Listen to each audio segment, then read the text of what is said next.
I did that last month.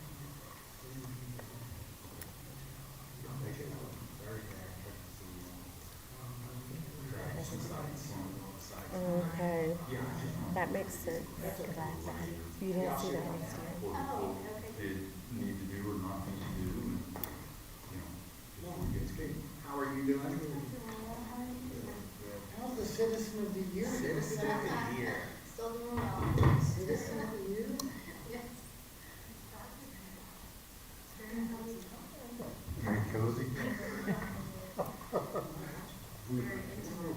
Yeah, the ugly kids look at sunlight, you do recognize. How you doing? Doing good. John just wanted to there for Oh my God, I can see. I was like squinting. My eyesight's bad as it is, so. I'm like, my eyesight's as bad as it This is. one will be kind of damaged. You got the light off here, so you're good. Yeah. Up here going, man, it's kind of dark in here. The other day, I didn't put my contacts on and I went to Your Tom's Walmart today? and I was like trying to hurry to get home before the sun started setting. Oh, I cannot. I'm like, I need to go to a doctor because I can't see nothing. Like, I can see, but it's like all blurry. Like right now, I can't even read the pledge. Oh, yeah, you're blind. I am. So if I were to take my contacts off, I wouldn't be able to see nothing. Yeah, it's bad. I was like,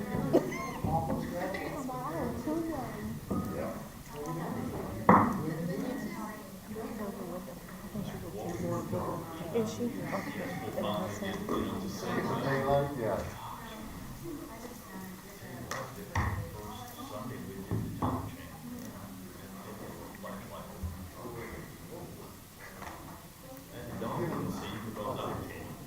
You get around next morning, you get your dog.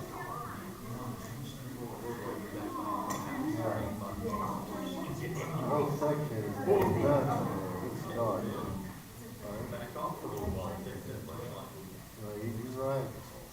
Hello, hello? Good morning.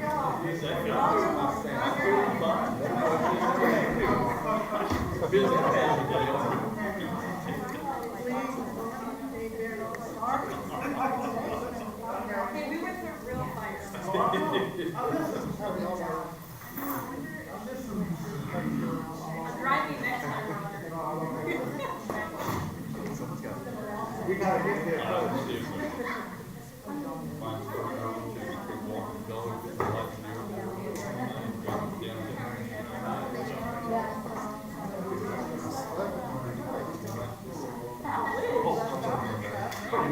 I'm doing fine. Well, this is just temporary, so they'll be done. I was thinking about getting back to you too.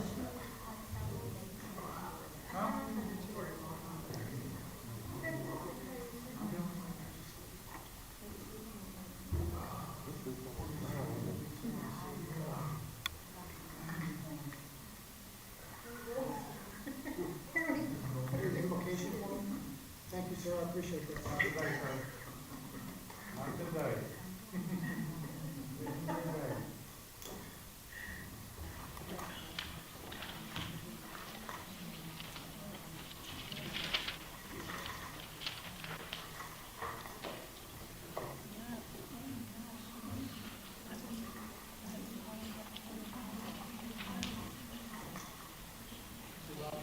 You're welcome.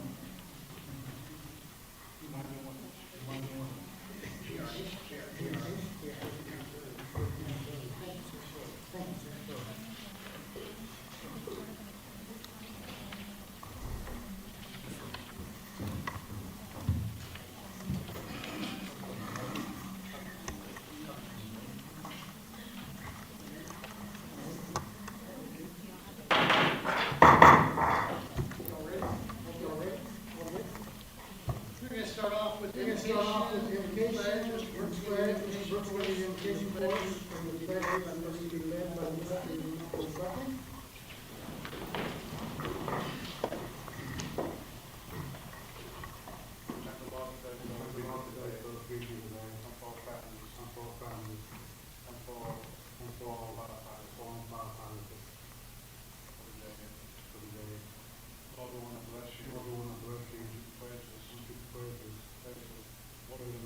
States of America and to the republic for which it stands, one nation, under God, indivisible, with liberty and justice for all. The Texas flag, I pledge allegiance to Texas, one state, under God, one and indivisible.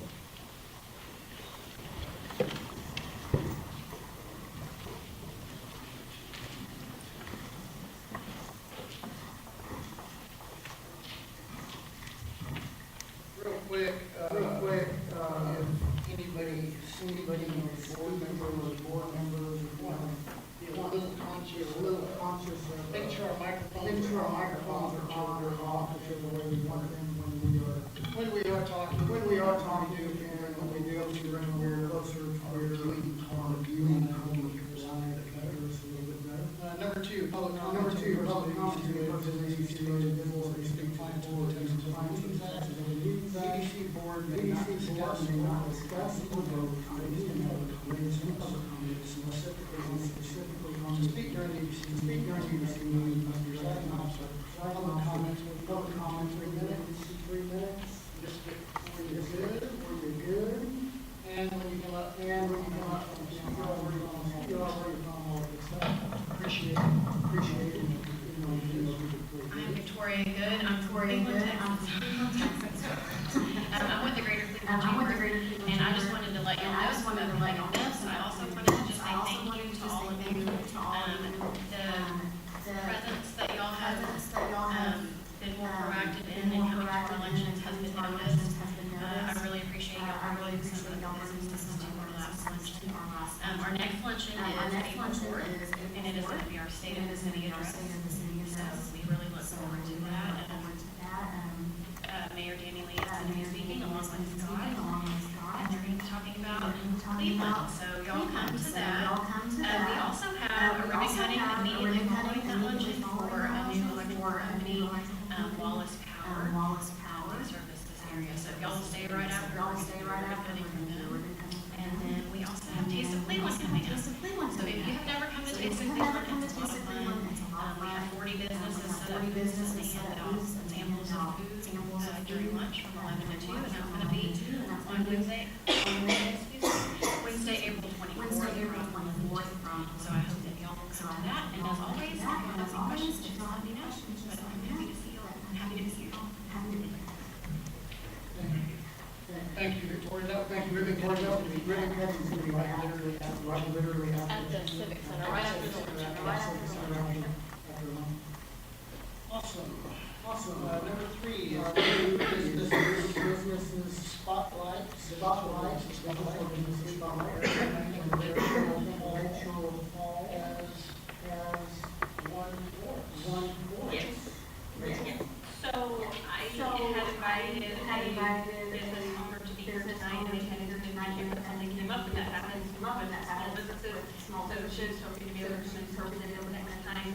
However, the intention of this spotlight was to be able to invite new businesses open less than a year in the area to come in and let us know that they're open. I think one of the things that our new businesses and even current businesses struggle with is people knowing who they are, where they're at, what they sell, like that.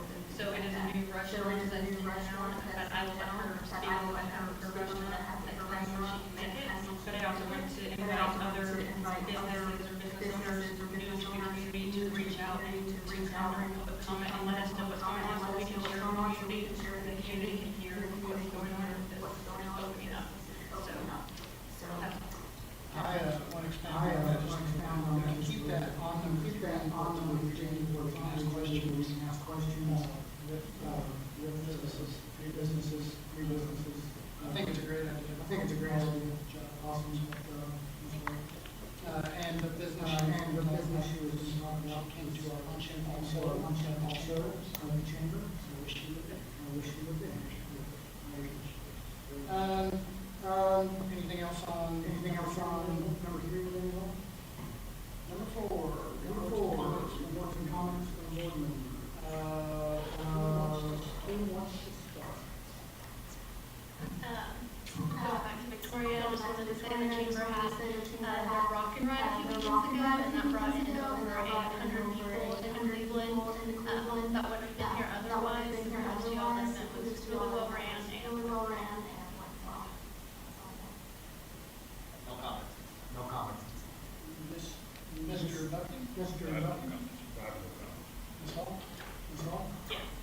Okay, I would like to first send my condolences to our neighbors south of us and the family who had a tragedy recently with the young man who lost his life in Sydney. Prayers and condolences out to his family, friends, loved ones, classmates. That was not too far right now. I'd also like to thank our businesses and residents that called Cleveland home and that are looking to move here. And then also thank the many volunteers for the things, activities that have gone on and will be happening soon. For instance, Bunny Blast happened this last weekend and it was a lot of fun. It always is every year. I know that every county in Cleveland always puts in a lot of effort. We also had the parade. I think that my favorite was the guy on the tractor, on the lawnmower, things like Public Billy. Everyone saw that. That was a good time. So thank you, sir, whoever you were, for making my day. Of course, that was to let the community know that the rodeo is coming up this next weekend. So if you haven't been out to our local rodeo, make sure you take your family and go. Also, we have Clean Up Cleveland coming up. It's time to sign up. It's time to the community and be part of taking care of the community. And then never forget, there's more voting right around the corner. So if you're not registered, register. There's a chance to elect your school board members and city council members. So I encourage you all to vote. It starts April 22nd and election date is May 1st. And that's all. Mr. Chuck. Wanted to comment on the chamber luncheon.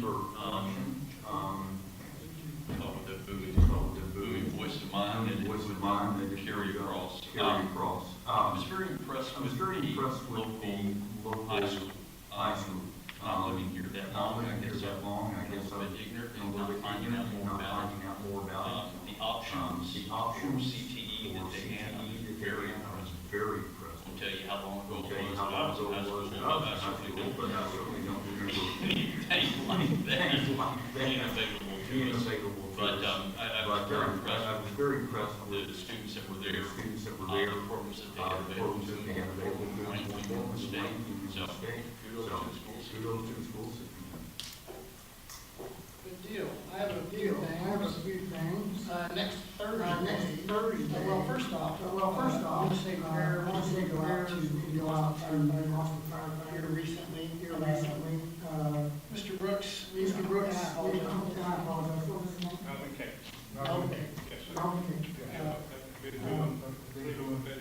Yeah, for 30 years, used to be the assistant chief volunteers.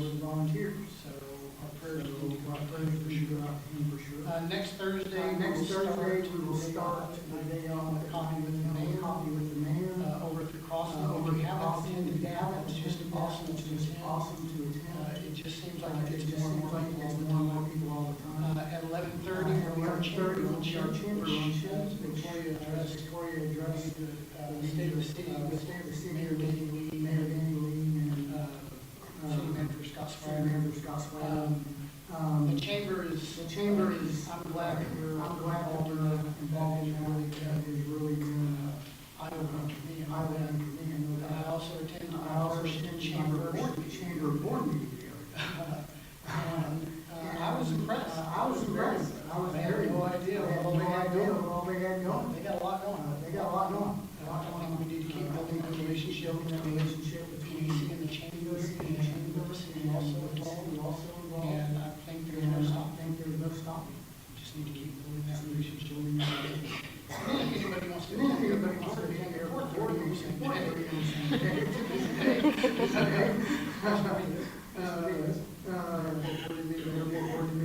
board as Rachel Hall mentioned, her elections, of course, we have new elections coming up.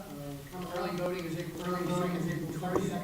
The election day on May 4th. It is a right that we have. A lot of countries do not have. Exercise that right. Vote. Preach that enough. Go visit a country where they don't have that right. We should be there too.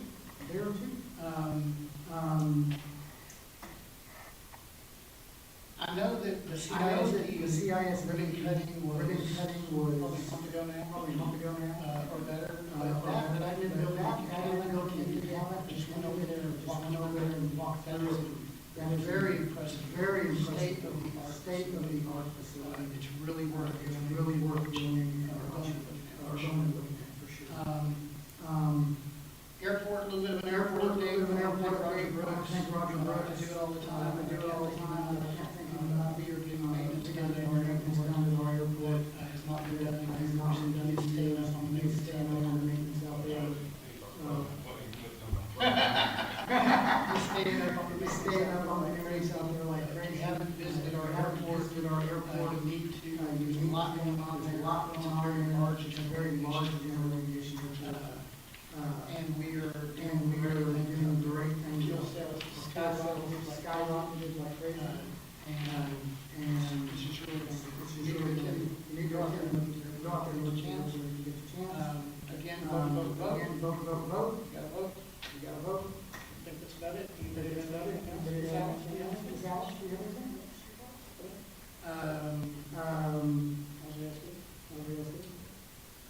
Consideration and possible action on the following. Meeting minutes, monthly financial statement, anything yet on it?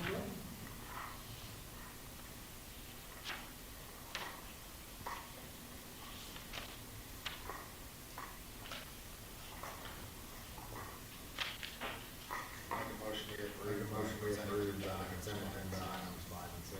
I second that motion. I have a motion by Mr. Waters to approve 5 and 6. Second by all in favor? All passed, 0 opposed. Discussion and possible consideration. Number 7. Resolution designating person authorized to sign on the formation of a corporation bank account. I think that's Cam. Good evening. This resolution is just a basic size from the account and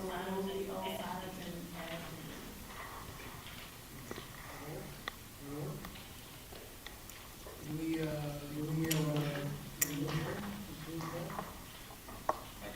approve the resolution designating the person is authorized to sign. I have a motion by Mr. McWater to approve the resolution designating the person is authorized to sign on the accounts. Second by Mr. Buckley. All in favor? None opposed? Motion passes. Thank you, Pam.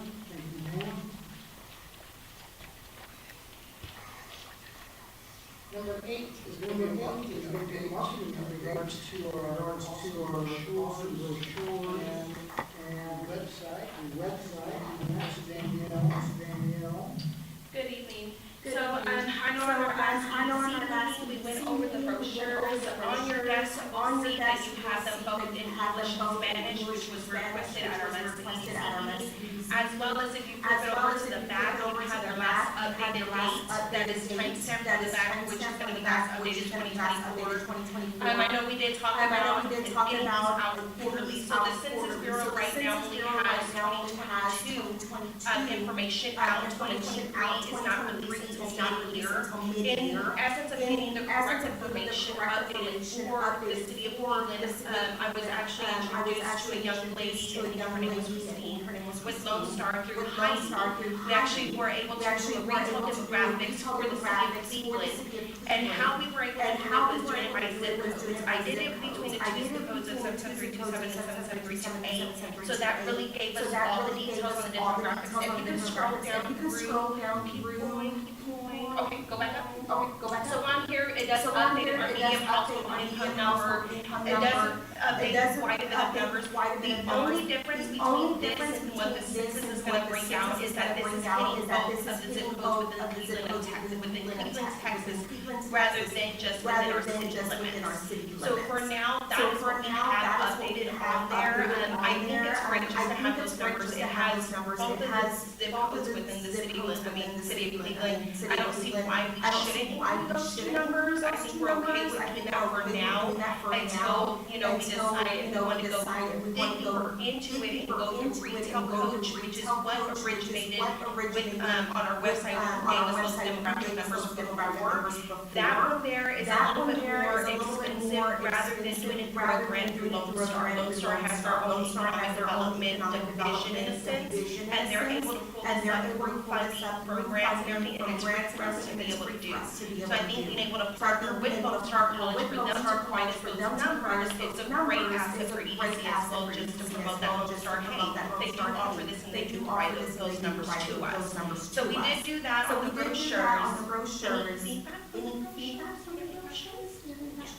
So I think I mentioned something when you asked for feedback, and also thank you for sending that out. But for instance, the meeting from value, and I understand using two zip codes. If you were to Google it, it's going to be a significantly different number. So if the number isn't updated on the brochure, are we going to at least add the year below that? I can add that on there, so keep in mind, the number that I had on there prior was from 2022. So we wouldn't have 2023 to mid-year, which is why we recommend mid-year is when we would do our quarterly updates on the brochures. So at least with our, after we roll out our first one, and first of 100 is what my mindset is going until the next quarter, we will do the updated ones, then that would probably bring us out to 2024. But I could definitely add the year on there, or even just kind of differentiate towards the two zip codes. Right, and because if you look at the updated on the back of the QR code, again, I like that. I just don't want people to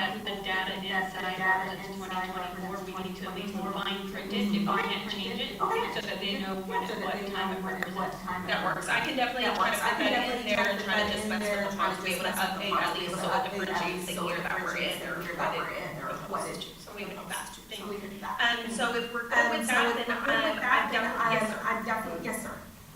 Just to expand on that, median household income. When is the date on that?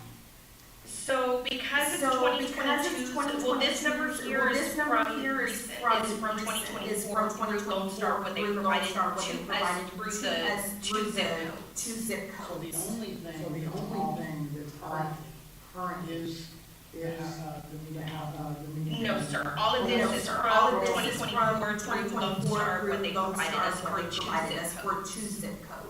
Does that make sense? If I do it just through the city limits and I do it through the census, that's going to be only 2022 numbers. But because Lone Star was able to provide me 2024 numbers, the only difference on here between that is because I included the two zip codes, not just the city limits. Does that make sense? 027 and 028. So on here, I put on there that these numbers are zip codes 77327 and 77328. Rather than the year, it's really up to y'all what y'all would like to see on the brochure. Yes, sir. Yes, sir. So do you know where Lone Star got their data? She did provide it to me. I can get that information to you so you can take a look at it. And they do use the same. They do get their same information the way retail coach does, because I was able to send her, hey, this is what retail coach is able to provide me. What can you provide or what can you not provide? The only thing she was not able to provide was the webpage. So it kind of balanced out to what retail coach was able to provide. How long is it going to take after this comes up with this is what we do? It shouldn't take long. I want to say if maybe not even a week, I can reach out to Good Promotions. That's who I was going to go with. Because I spoke to Mr. Mike there and he's helped me out just to kind of get an idea of what we're looking for. And of course, it's going to be on your nice blog, your nice bounded paper. Yes. We'd like to have these on the paper for next week. So if we're good with it today, I can reach out to him tomorrow morning and kind of get an idea of a time frame of what we're looking at. And I'm just assuming maybe 100 quantity to go forward.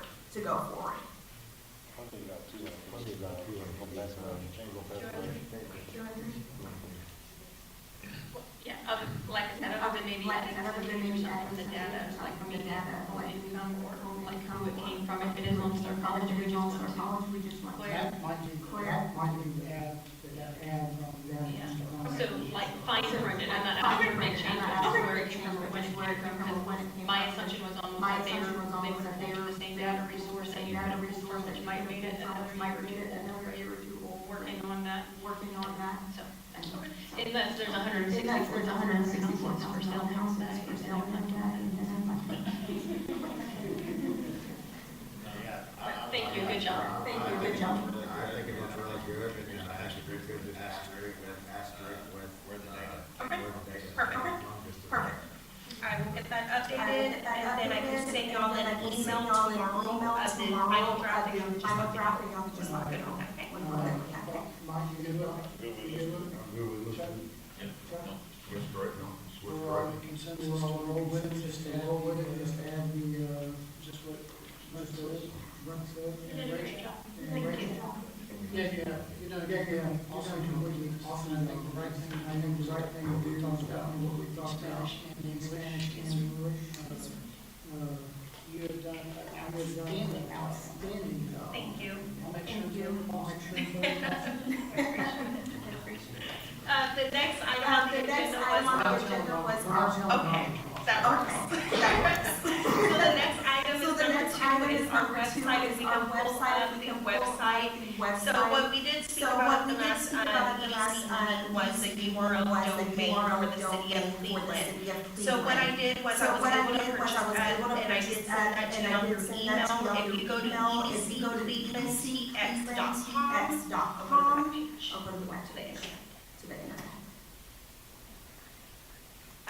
That link will actually move you over into the Cleveland here. Check it over, check this over. What this link?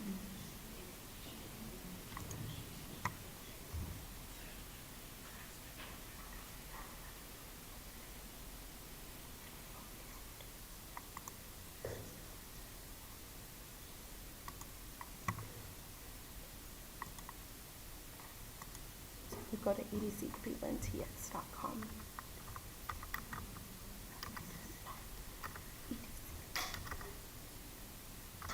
Cleveland TX. You guys go down. TX.com.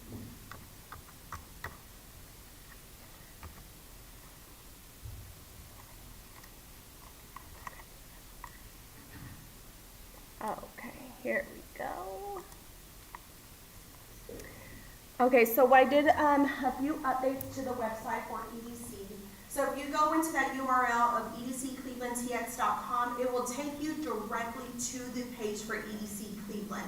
So it kind of has it to where it's a standalone website, although it is within the City of Cleveland, Texas webpage. So if you scroll down, I made some updates on here, kind of gives you a rundown of what Cleveland, Texas is, our location advantages. You can keep scrolling. You go to your EDC board link. And that will give you the introduction to all of everything about EDC, about us, what EDC is about, when our board meetings are, as well as it has our agendas and minutes. You have your financial reports on there that will be updated also.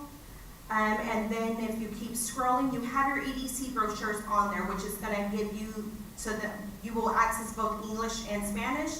And of course, our lovely EDC board. Y'all's photos aren't on there. Chuck, yours will be updated. I took your picture today. I'm impressed, I thought it looked good. As well as any events that we have, my goal is to be able to get photos of whenever we're at events so I can post them on there and you can see the rotated events that we go to, that EDC is a part of, and just those action photos on there. You could go through the different web links at the bottom if you keep scrolling down. We'll keep going. Okay, and if you go to retail demographics,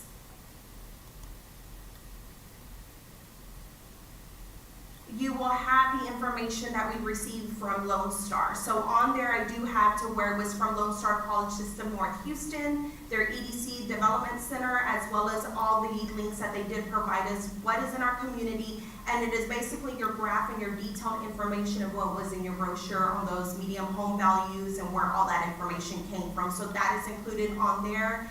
On another link that you have down there, you have, keep going down, you go to available sites. My goal is on this one is I want to reach out to different realtors within the community that can basically be able to provide a way that we're able to look to see what sites are out there for companies that want to, businesses that want to open up land opportunities, things like that, that they will be able to identify and go to a straight link to be able to say, okay, these are all the properties that are available within the city of Cleveland. This is where we need to go. And of course, your contact us, you have on there the webpage, phone number, and our address of City Hall. So y'all could go in there and take a look at all the different links. There's been things that have been updated. What's really great about this, I know last EDC meeting, it was asked, well, what does it take to get us the webpage that we need? It's training. And I will honestly say, I have never had training on it. So we reached out to Civic Plus, and we are in the process of being able to do that to get the training. EDC is actually has their own, it's called, I have information here. So EDC does have to where it's their own department header package. And we are on the premium level, so you have 3 levels, we're in the middle level. And what that does is it basically has it to where it's a standalone website, and it's you can make it different than your home one. Differentiate, there you go. That's a hard word for me to say today, so sorry. You knew what I meant, okay? To make it different. To make it look different than what the homepage looks like. So you necessarily don't have to have your own web page, but you have your standalone, and with your own URL, it's almost like you have your own. So it could be different colors, a different lineup of what you want to have on there. You can add all kinds of stuff on there. So that is something that I'm going to be going into training for, just to be able to get more access to the website and get more familiar of what needs to be added on there to make it standalone. I've looked and I've researched other EDCs within the area, Dayton, Bastrop, I've looked at Mont Bellevue, City of Houston. I looked everywhere, and I'm like, okay, how can we step up our game? So it's just taking time, little by little, of getting those things done. So I did want to take on that. And that's really all I have. It looks, I mean, just the information that's on there, the work you've done, that great job. Thank you. Not like Can you go back to the landing page for the standalone EDC site?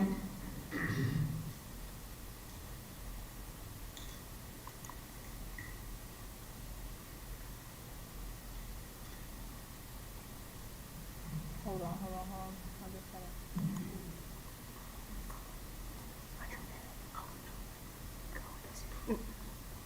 Go into this. As I say, it's right there. Then no, at the brochure. She wants here.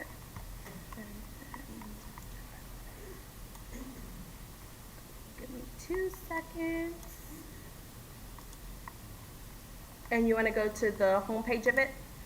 Yeah, so if you were to type in the standalone URL. Yes. For the. It's, whatever land. yeah, so type in EDC Cleveland TX.com.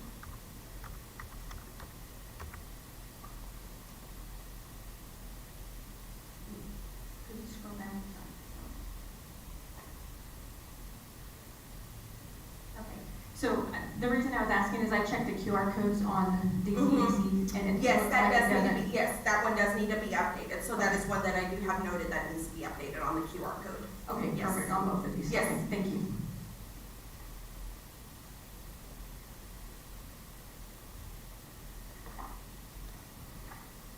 That's all I have. Well, I think we're off to a really good start on it, that's for sure, just like Rick said. Any questions or anything else on it? I mean, I just want to say thank you. I know it's a lot of work, and I can see you put it in there, I appreciate it. You're welcome. It's a lot for one, missing a month time to get put together. and not knowing, learning and getting going. Y'all may not know this, but she really didn't know near as much about it. If anything, and she's done the research, she's actually like Mike said, a great job. I mean, you went way beyond especially not knowing how to do it. It looks great. And I think that it's a great idea on adding the, business commercial properties in the area. Yes, sir. I think that's very important, especially for people who want to, get on there and look and see what is available. That's one thing we can work on, for sure. Anything else? Good job, Danielle. Awesome. We will write a bad boy letter to your boss. Keep them coming. Number 9, renovation and improvements to the AV system in our council chambers, where we don't have to look at stuff on that wall.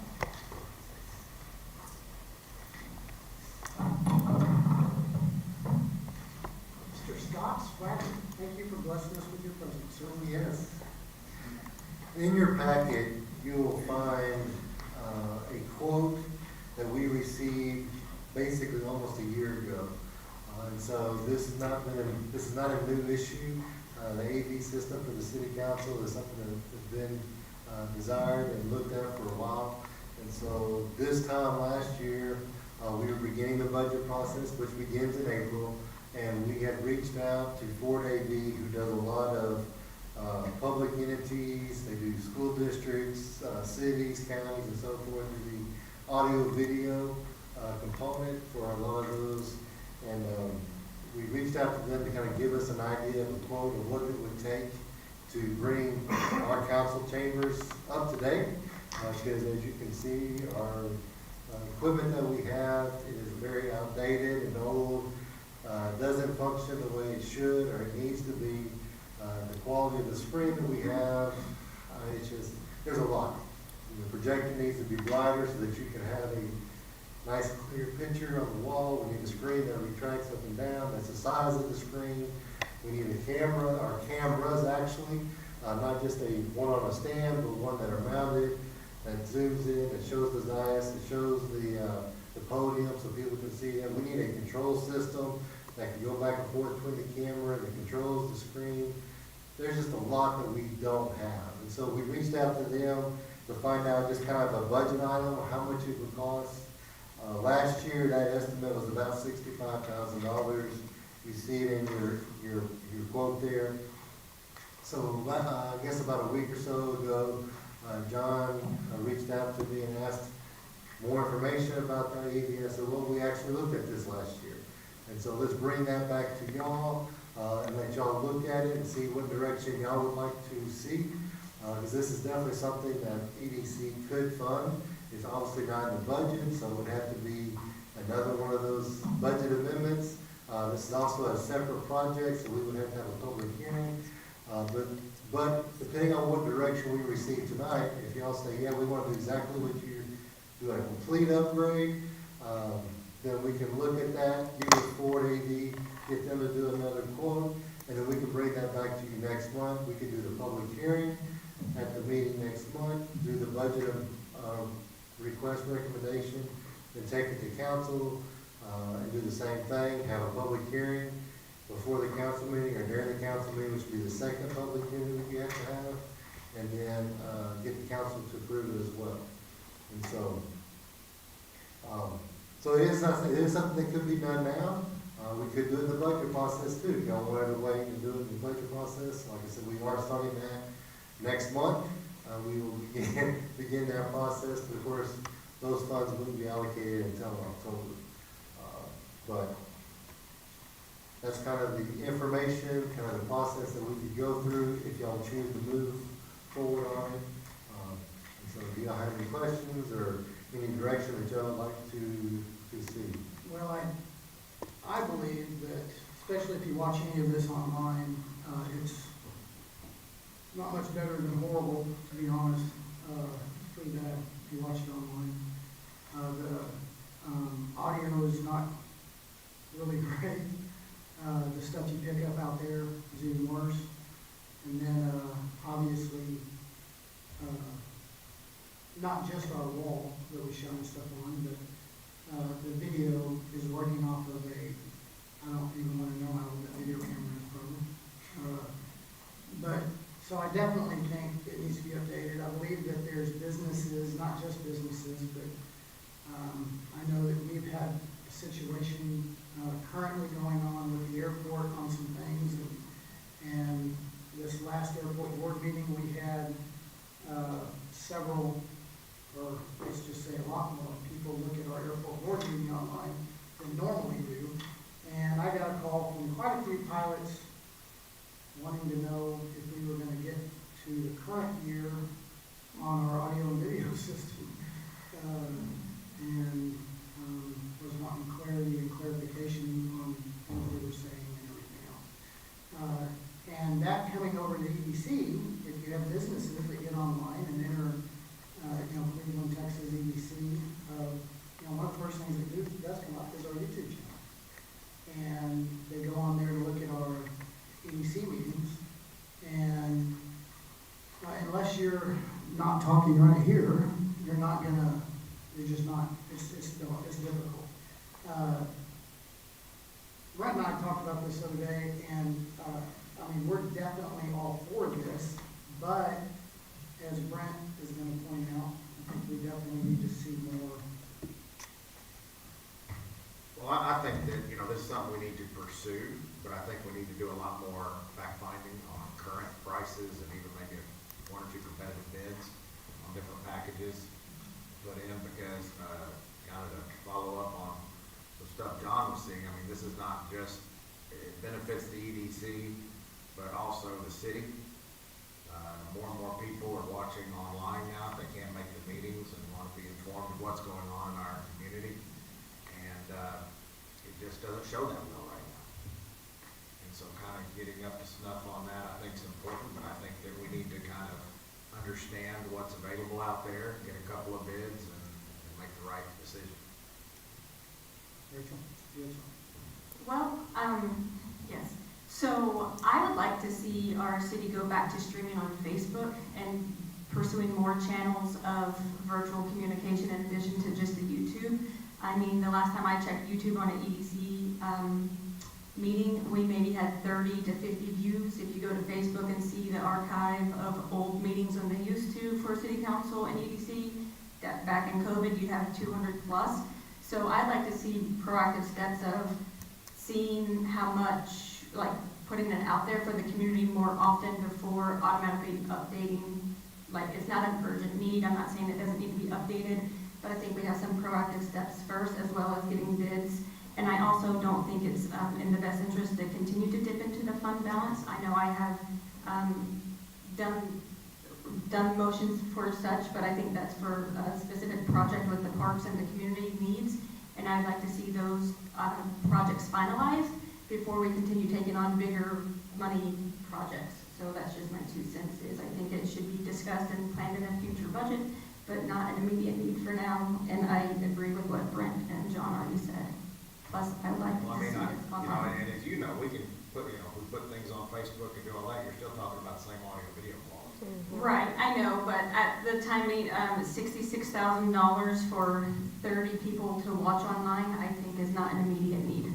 Well, that's 30 for one board. How many boards do we have that we audit, 7? Do we know how many boards we have that we video every month? Pretty much all of the ones that we have. Yeah, all of them. And again, it might not be that dollar amount, it may be less, it may be, let's see what we want to do. Let's see if, is there a way to scale this to where we do a portion of it this year and a portion of it next, where it's upgrading. There's a lot of different options we have. We have, I think this is our first step to digging into, nobody, I think, wants to go in and say, oh, yeah, $66,000, that's a big chunk of money. It's a big chunk of money, but because we don't know enough about it yet to say, do that. There's actually gonna be a little bit more, because what I'm reading here, it says the customer is responsible for providing electrical power when the network drops. So we're gonna have an electrician come in and look, or get an idea of what they're gonna have, or they can do a whole package deal, because once you start running into extra electrical, that's gonna cost. We need it, you can't see anything on the wall, but, but the reality of it is, what's the extra cost, So, not only that, I'd like to be able to get a solid price with the electrical included with the equipment and what we're doing, so. I agree with that. But basically, what you need to know is, do we want to move forward? Correct, and sounds like we want a lot more information, so maybe next month we can see if we can get somebody, maybe come to the meeting and they can discuss and talk about different options. Because you're right, you can go cheaper and you can go a whole lot more expensive, you know. And I know one of the things that we've talked about is that we currently, as a city, do not have an agenda management system.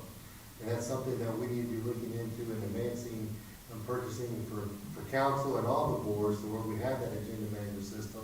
And one of the benefits when you have those is that when you work with your AV, you can go on the website, you click on, well, we'll look at agenda item 5 on the EDC meeting, you click on agenda 5, it takes you straight to that video, and you can watch just that section of the meeting instead of having to watch the whole meeting to talk about it.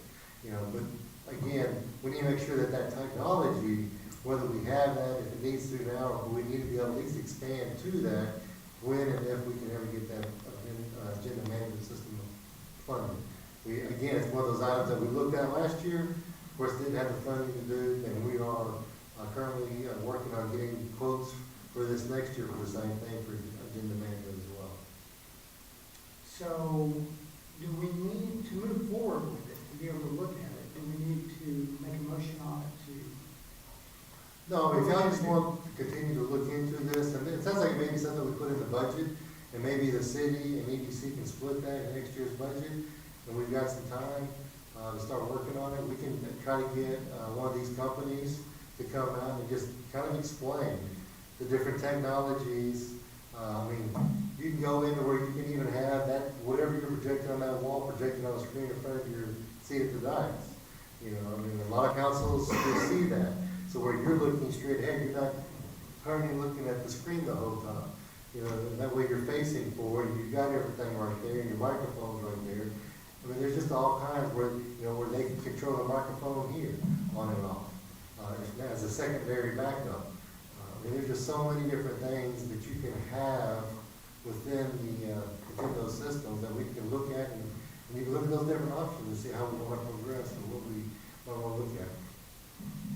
I think it's worth pursuing to see where we can go with this. Get more quotes. Maybe even, I think having somebody can talk to us would be a great idea. So we can learn more.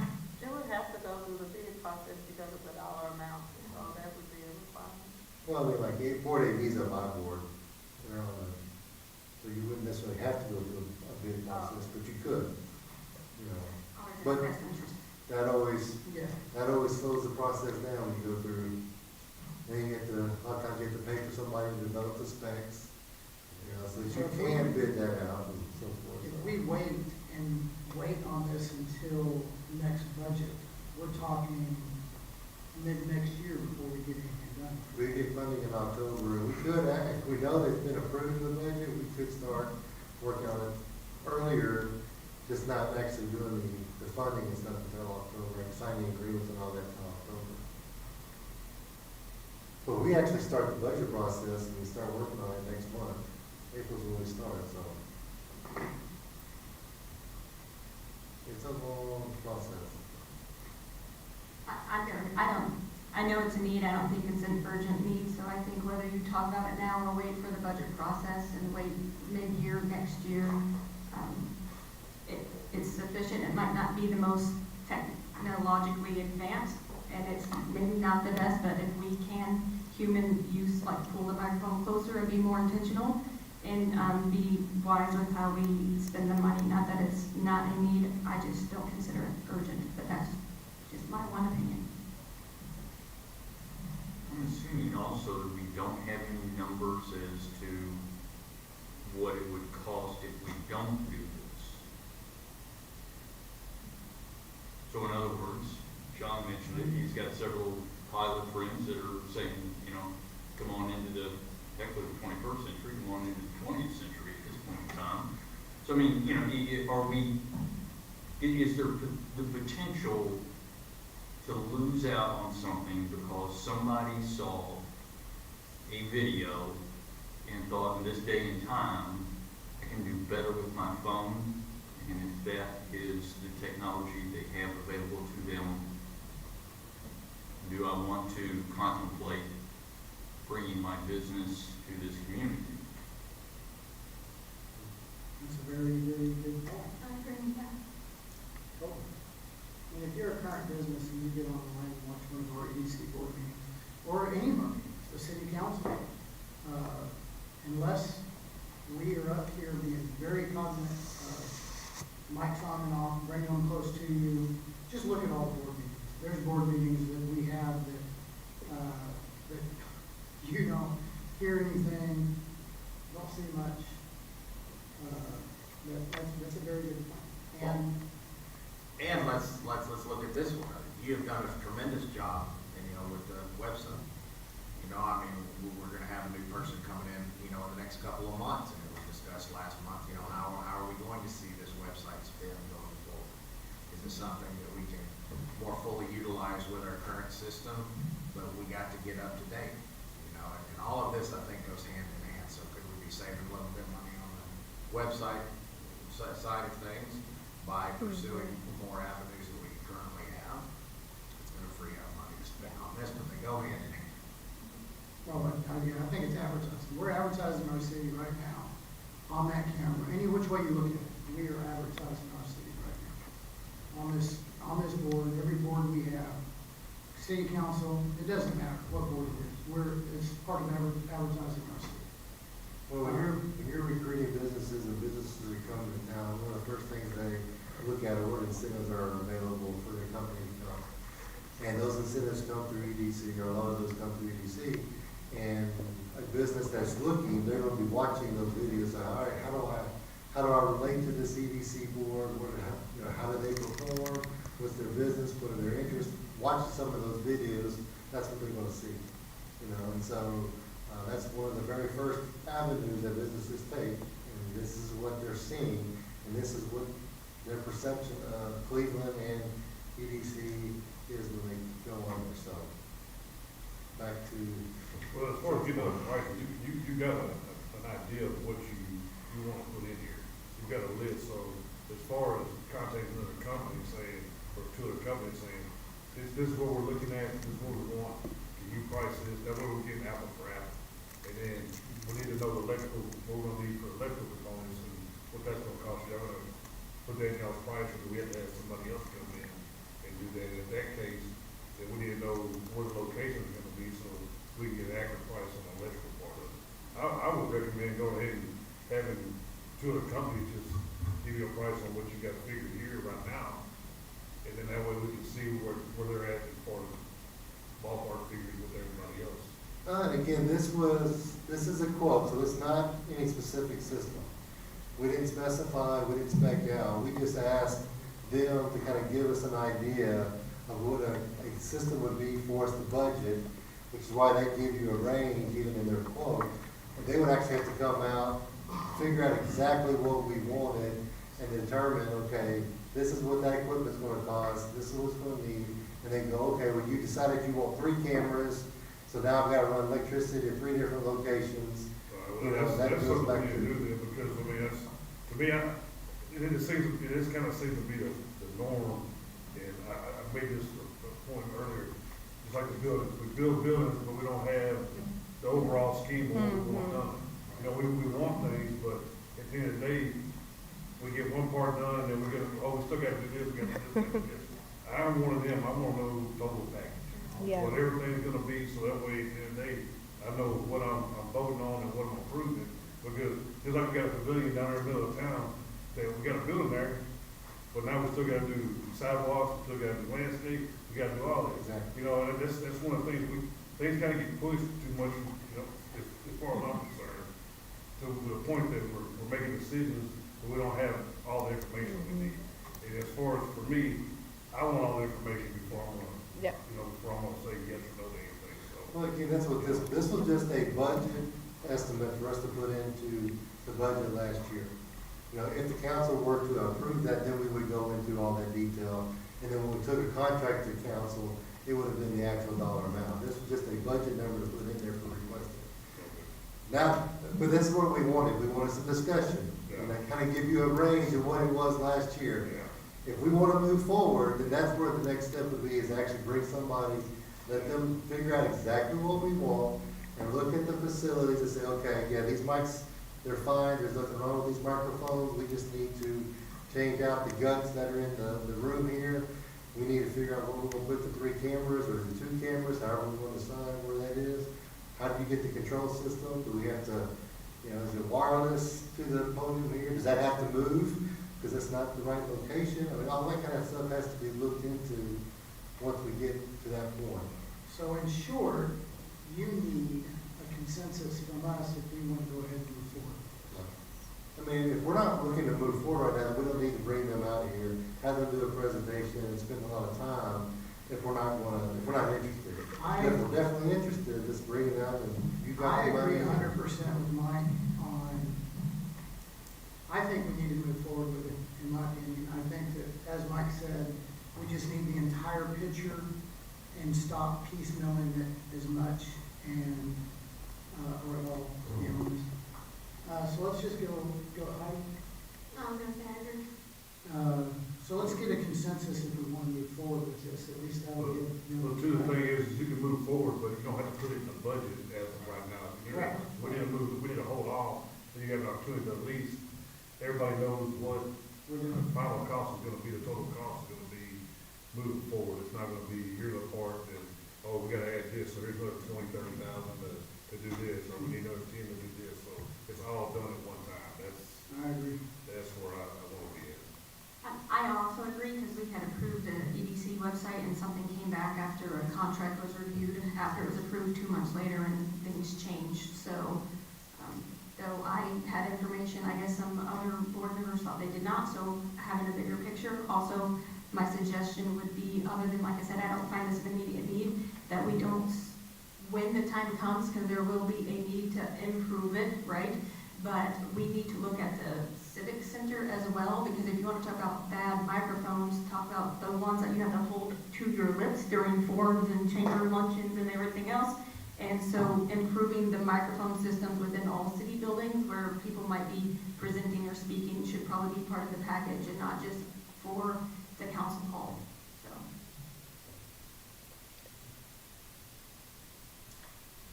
So, in short, is this something we want to move forward with? Heidi? Yes. Yes. Chuck? Yes. Rachel? This budget year, no. Mike? Yes. Okay, so obviously we want to move forward with this. All good? Anything else? Stuff? Do the next one. Yep, number 10 is agenda hard copy delivery.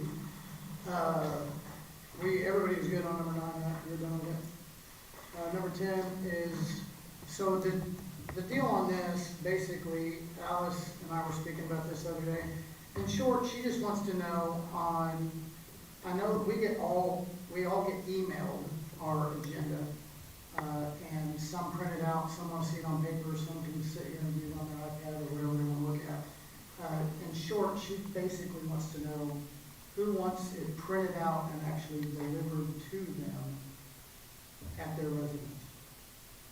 Rachel? Anyone else? Okay, so we just want to be on the same page as this. So the only person that needs it printed out and delivered to them is going to be Ms. Hall.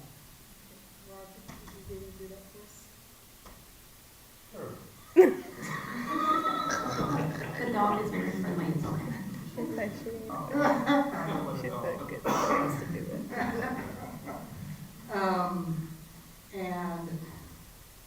Anybody that else that wants one, she can continue printing them and putting them at the front desk, like always.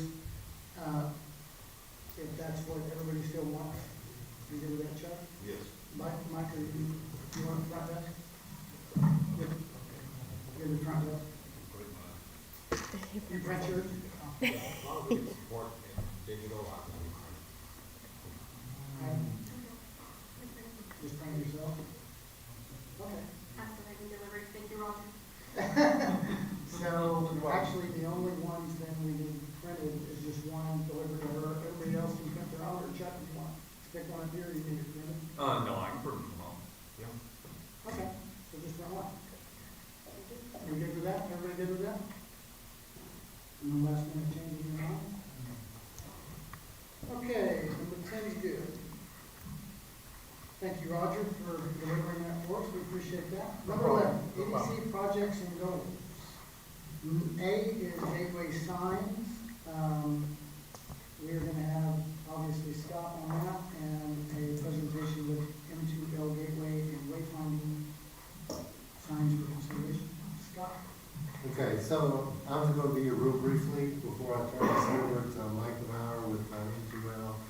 And so we have been talking about gateway signs for some time, and one of the things that we have talked about the last couple of months is not just going out and putting a sign somewhere. We need to look at a whole branding,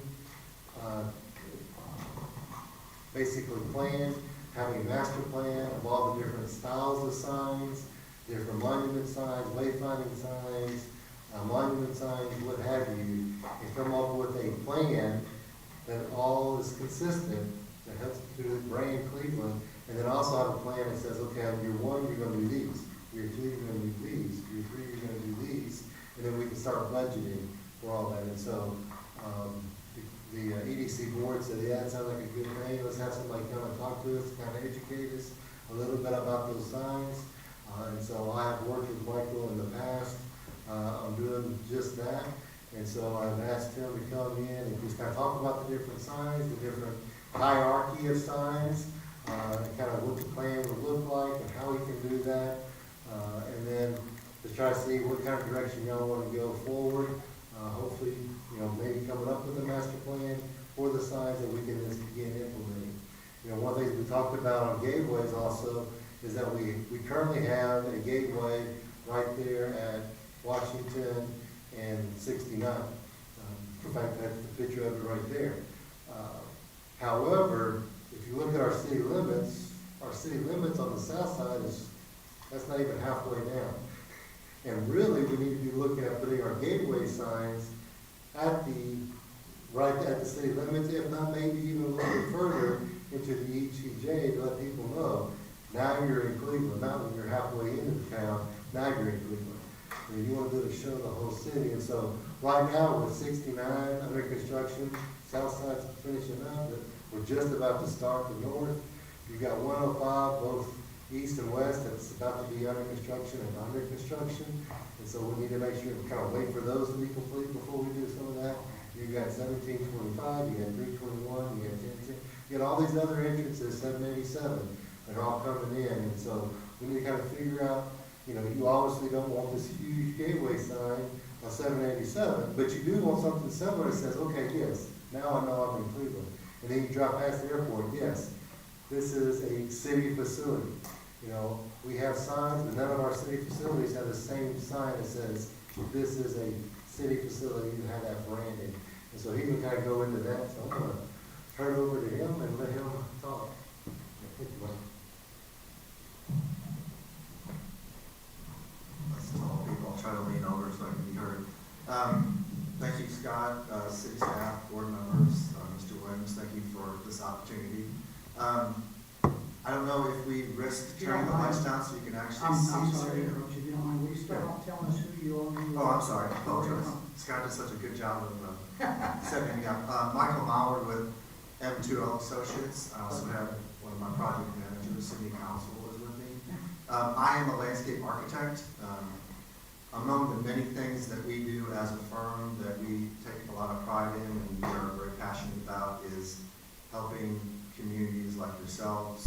We work a lot with management districts, tax and community investment zones, municipalities. I worked with Scott, City of Mount Bellevue, when he was there a few years ago. We did something similar for them 10 years ago to develop a master plan that we are, to this day, still working to implement.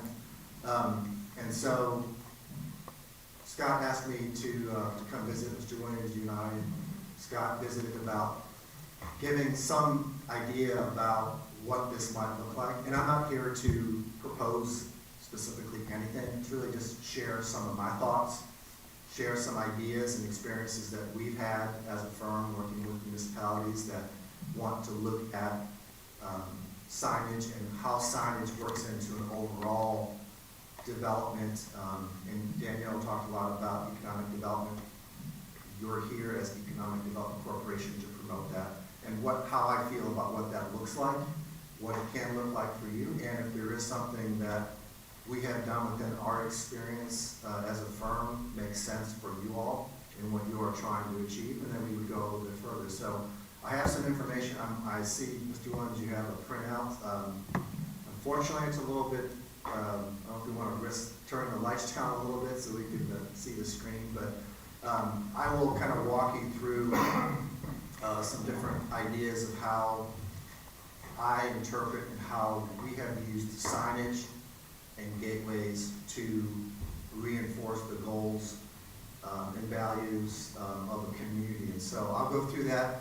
This is not intended for me to stand up here and talk the entire time. Feel free to interrupt me. We can talk as much or as little as we need to on these, but it's something that we can talk about a lot. So this is a screen. There's a couple different ideas that I want to chat about. I know it's a little hard to see in the audience, but the idea of branding and wayfinding, what that means to me and how that might be something to consider as an organization and as a city. So branding is the idea of what you want people to see you as. And what do you want to present as a city, what you want to present as an economic development corporation. How do you take those ideas and those concepts that you're putting into the print, into the website? How do you attract businesses? Part of that is logo. Logo is a part of that concept and that idea. It is not the only thing. The logo should be more representative of what your brand is. It isn't your brand. So Scott and I talked about, I noticed on the economic development website, your logo or your brand is a little bit different than what's on your business card. I think Scott, we were kind of talking about, he goes to conferences, hands out his business card and says, you're from the city of Cleveland. So there's some things that might be done. I'm not suggesting that you totally change your logo or reinvent that, but there are some things that perhaps could be looked at. That's really kind of up to you. Some municipalities that I work with, they have a brand, they have a logo. We just go with it, and we look at how we can extend that into the built environment. So that's one aspect of it. Wayfinding is what I like to use, and I didn't create this word, but wayfinding signage is a part of that. So wayfinding is everything that you see in the built environment, either good or bad, that helps you to orient where you're at. So when you get into the downtown area, you see the streets are a little different, the architecture's a little different. That all helps to reinforce what people see and how they see it. And so that in itself, wayfinding can help reinforce what your brand and what you're trying to portray. Now I can't say this enough, signage in of itself really, other than helping you maybe get to where you need to get to, like the City Hall, isn't your brand. The logo is not your brand, but everything should help to reinforce that. And to the extent that you would want to explore what that looks like and what's appropriate, that's really kind of up to you. And that's kind of our process and what we would help you with.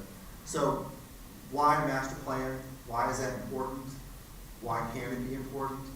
The first thing is identify community resources. That's the obvious thing. When people come into the city, do they know they're entering the city? If you're coming from the airport side, maybe you don't know that you just entered Cleveland.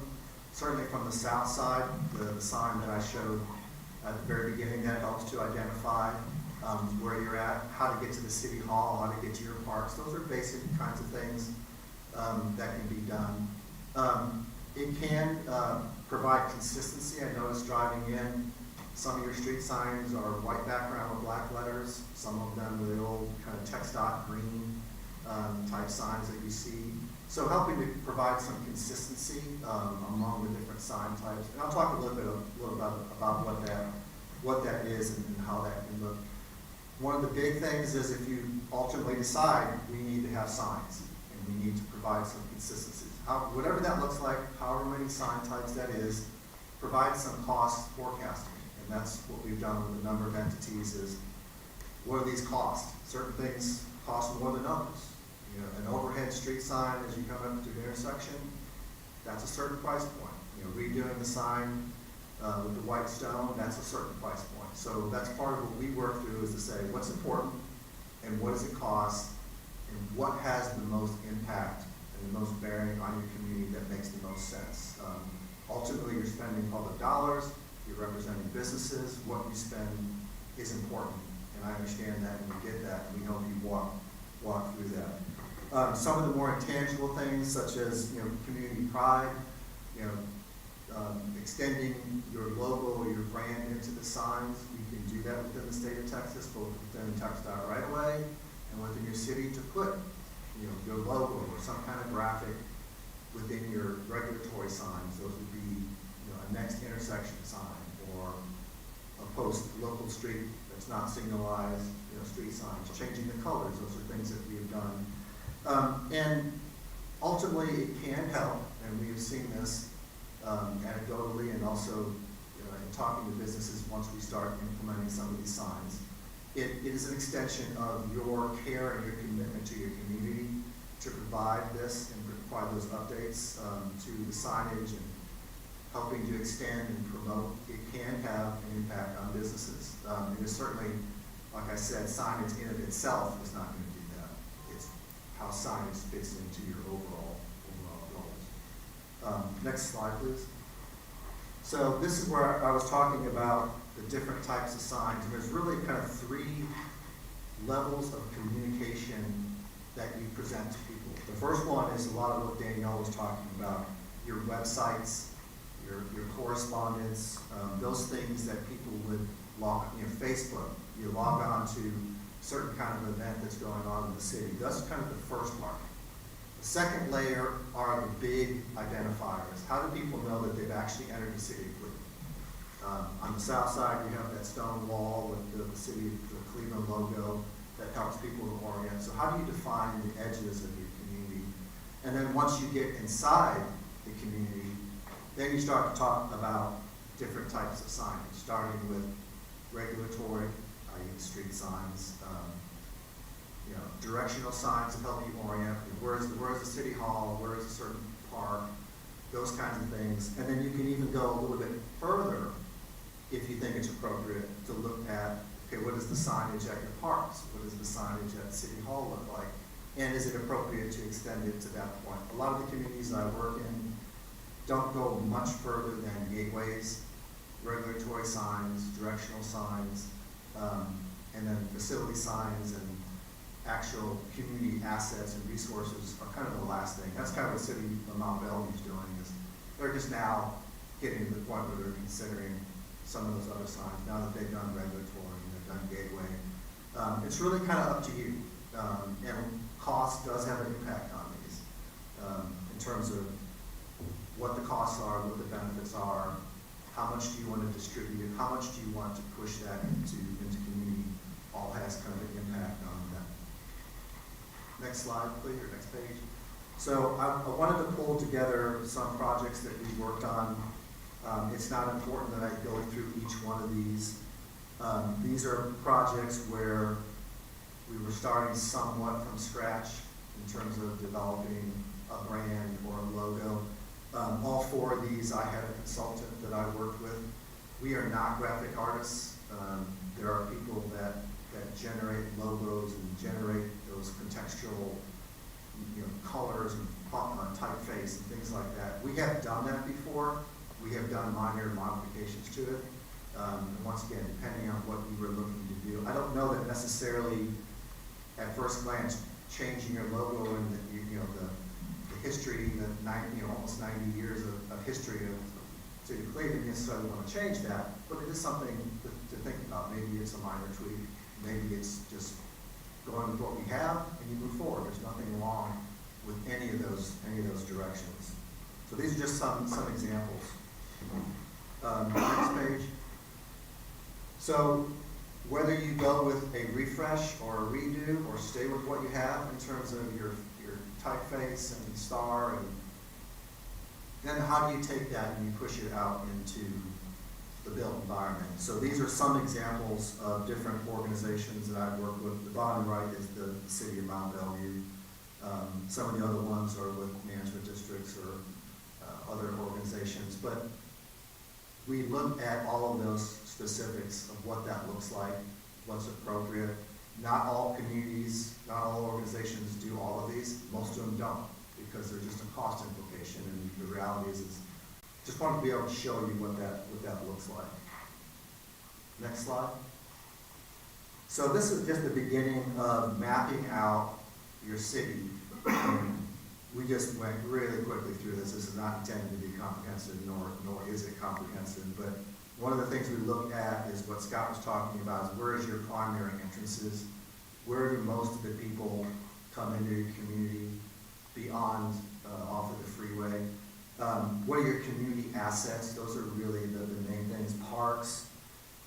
There could be other organizations that make sense to, festival sites. Those are things that we use as a help to understand where does it make sense to put directional signs? Where does it make sense to maybe put some street signage? I'm not suggesting you take all of your street signs in the city and turn them into something thematic, but where people are moving the most once they come into your city, whether it's a business or a resident, where does it make the most sense to do something a little bit special? You don't have to do it all at once, and nobody I've ever worked with has done it all at once, but it's really kind of prioritizing the most impact as possible. And I'm kind of near the end of my presentation, but I do have the last couple of pages are just the beginnings of, if you go to the next slide. So the next couple of pages are just examples of the mapping that I just showed you of the city of Cleveland, and how you would identify, once you get to the point of knowing or understanding what's important, what sign types make the most sense, then how do you distribute that into the community? You can just kind of keep scrolling through here. So these are just different ways, and then we go through this study of detail of what the signs would be. So when I talk about regulatory signs, I'm talking about these kinds of signs here, where overhead signs that signalize intersections, street signs, directional signs, and we follow, it's in TxDOT, we do a lot of work in TxDOT right away. You have to follow their standards. Font size, what goes on the sign, how does it look, how does it interact with what's going on. Regulatory signs, we typically follow municipal highway standards that talk about, once again, font sizes and things like that. So think about higher speeds, bigger font size so you can see it, slower speeds, pedestrian, different font size. So there's this hierarchy, size of feature versus what you're trying to achieve that people can see. There's nothing worse than spending a lot of money and then people are driving and they can't see a directional sign. The city that I live in, Jersey Village in Northwest Houston, they hired someone to do the graphics, and I know where things are, and I still can't read the signs. So there's certain things that you need to do to be able to understand what you're putting out there makes the most sense that people can actually see, and is useful to them. This is a sign of this particular management district wanted to do a lot of hiking bike trails, so we extended their brand into the hiking bike trail. They had multiple miles, so it's really kind of unlimited as to what you can do. And it all depends on what are your community assets and what does that look like, what do you think is important. And part of our process, and this is an example, this is the last slide, is going through a cost analysis of what does it take to put these in the ground. And then ultimately, cost comes into play. And as I mentioned with City of Mount Bellevue, we did a master plan 10 years ago, and they're slowly pushing things out as they go, and it gets updated, it changes, it adapts, certain things happen. And, master plan is only that. It's just it's an idea at a given point. It's not intended to be cut in stone. It's something that should give you a guidepost to start moving forward should you choose to, but it also should be adaptable as you need it to be. So I know I presented a lot of things. Most people in the audience probably couldn't read on there. I know I sent Scott the PDF, so if you want to be able to look at that in more detail. But I wanted to at least give you an idea of what opportunities there are and how it can fit into what you are as an organization and what you're trying to do for the city. So with that, I will close and open up comments, suggestions. I have one question Sure. on your 10-year master plan. What has been the price point, not year to date, but from the start of the plan to now? Approximately how much money has Mount Bellevue invested in the signs to pursue that 10-year plan? They're probably over $3 million, but the original thing that we did for them, when I was talking about what they chose to put their money in, they did a $400,000 plan where they just did regulatory signs and next exit signs.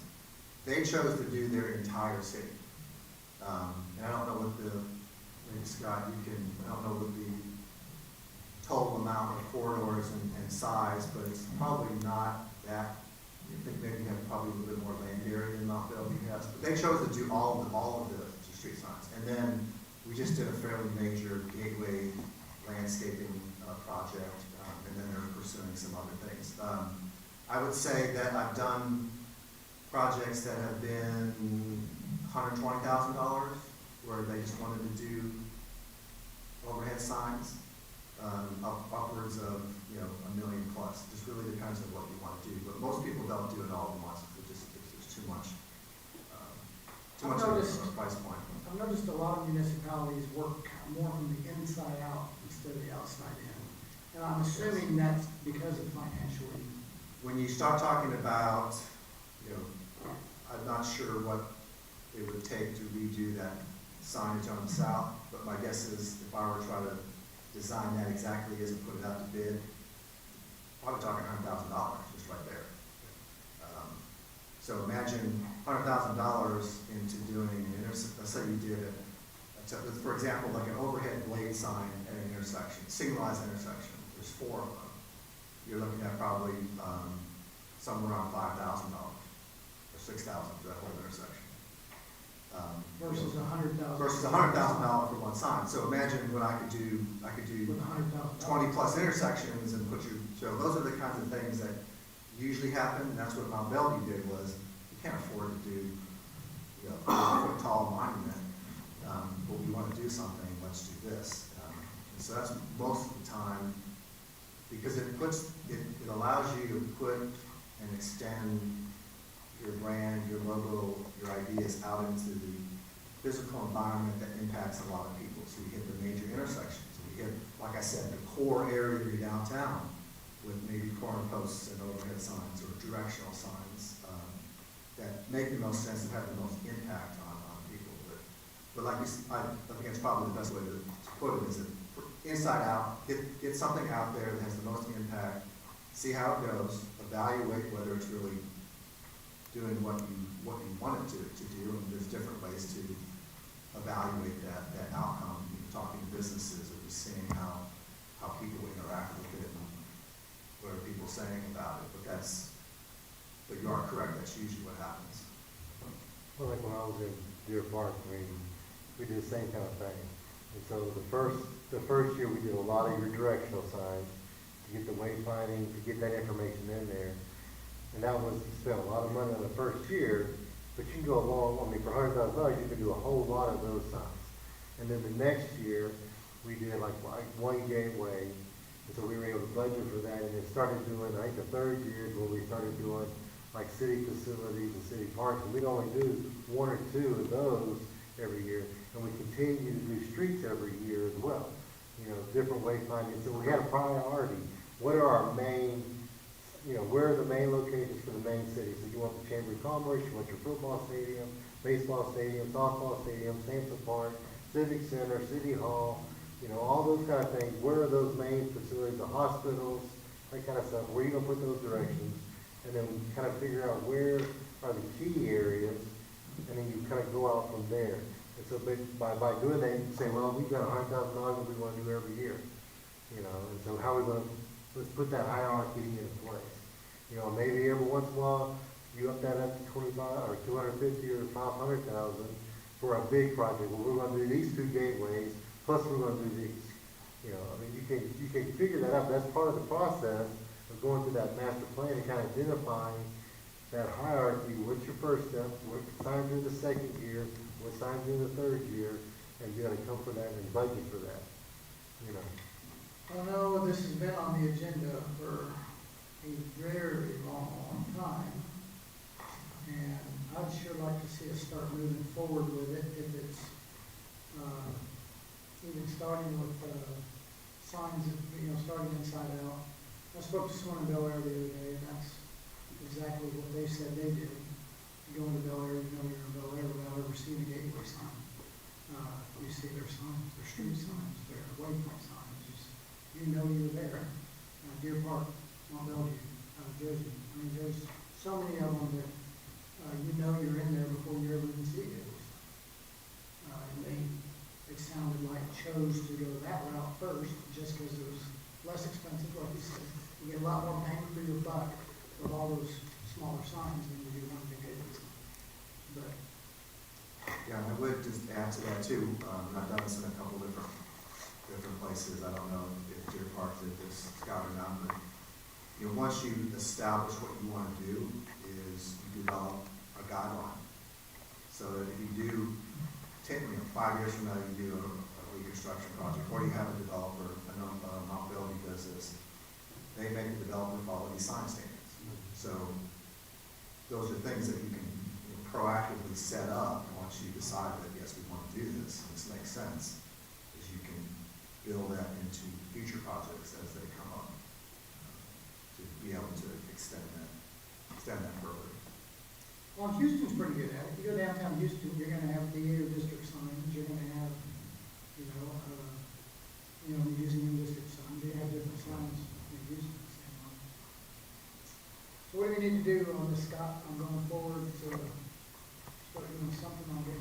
I mean, if this is the direction that y'all wanna go, then, like, I can get with Michael, and we can get a proposal together, to bring back for y'all to consider. I mean, we have $100,000 in the budget today that we can do for gateway and signage.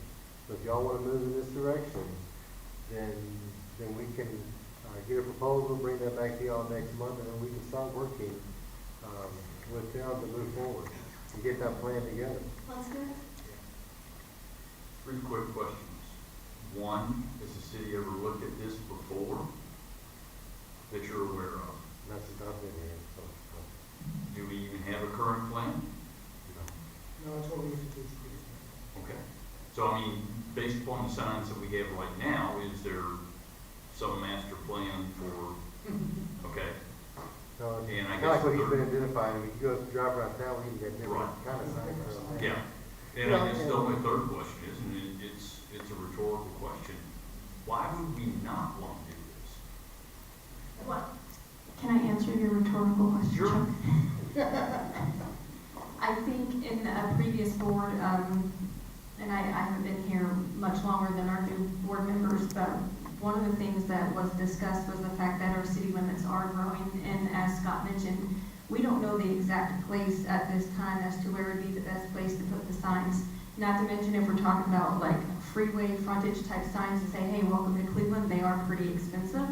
And so one of the things that they started looking at was the upkeep and updating and cleaning up about the current signs that we had. They also added flags and things. And so I think what they were trying to do was to make a plan, but to be conservative with the budget until the construction was completed on the south side and north side. We knew the extent of our city limits to where it would best be placed. Plus, we had some other things going on with new billboards that offered signage for having them come to our city. So there's a lot of factors as to why it's not necessarily put on hold, but that we do need a master plan, but there are some details behind it that with construction, other things going on, do you really want to be adding signs at this time, or is it, take care of what we have with the budget, what we have, add the flags and other things, and then come up with that cohesive plan. So I'm all about a plan, but there was a reason why we haven't just cut a check for some new signs. Well, I think we're also kind of talking two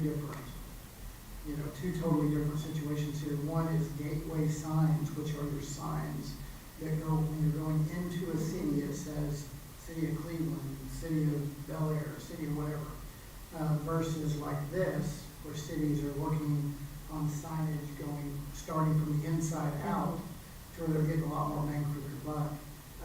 We can't realistically, in my opinion, I don't see how we can do gateway signs right now, specifically major entrance signs.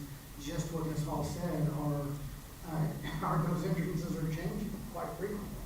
So, but starting maybe getting a deal together on, like Scott said, have $100,000, get a game plan together on our interior signs, our waypoint signs, our regulatory signs, like most municipalities are starting out with, and working from the inside out, I think is probably a little bit better direction.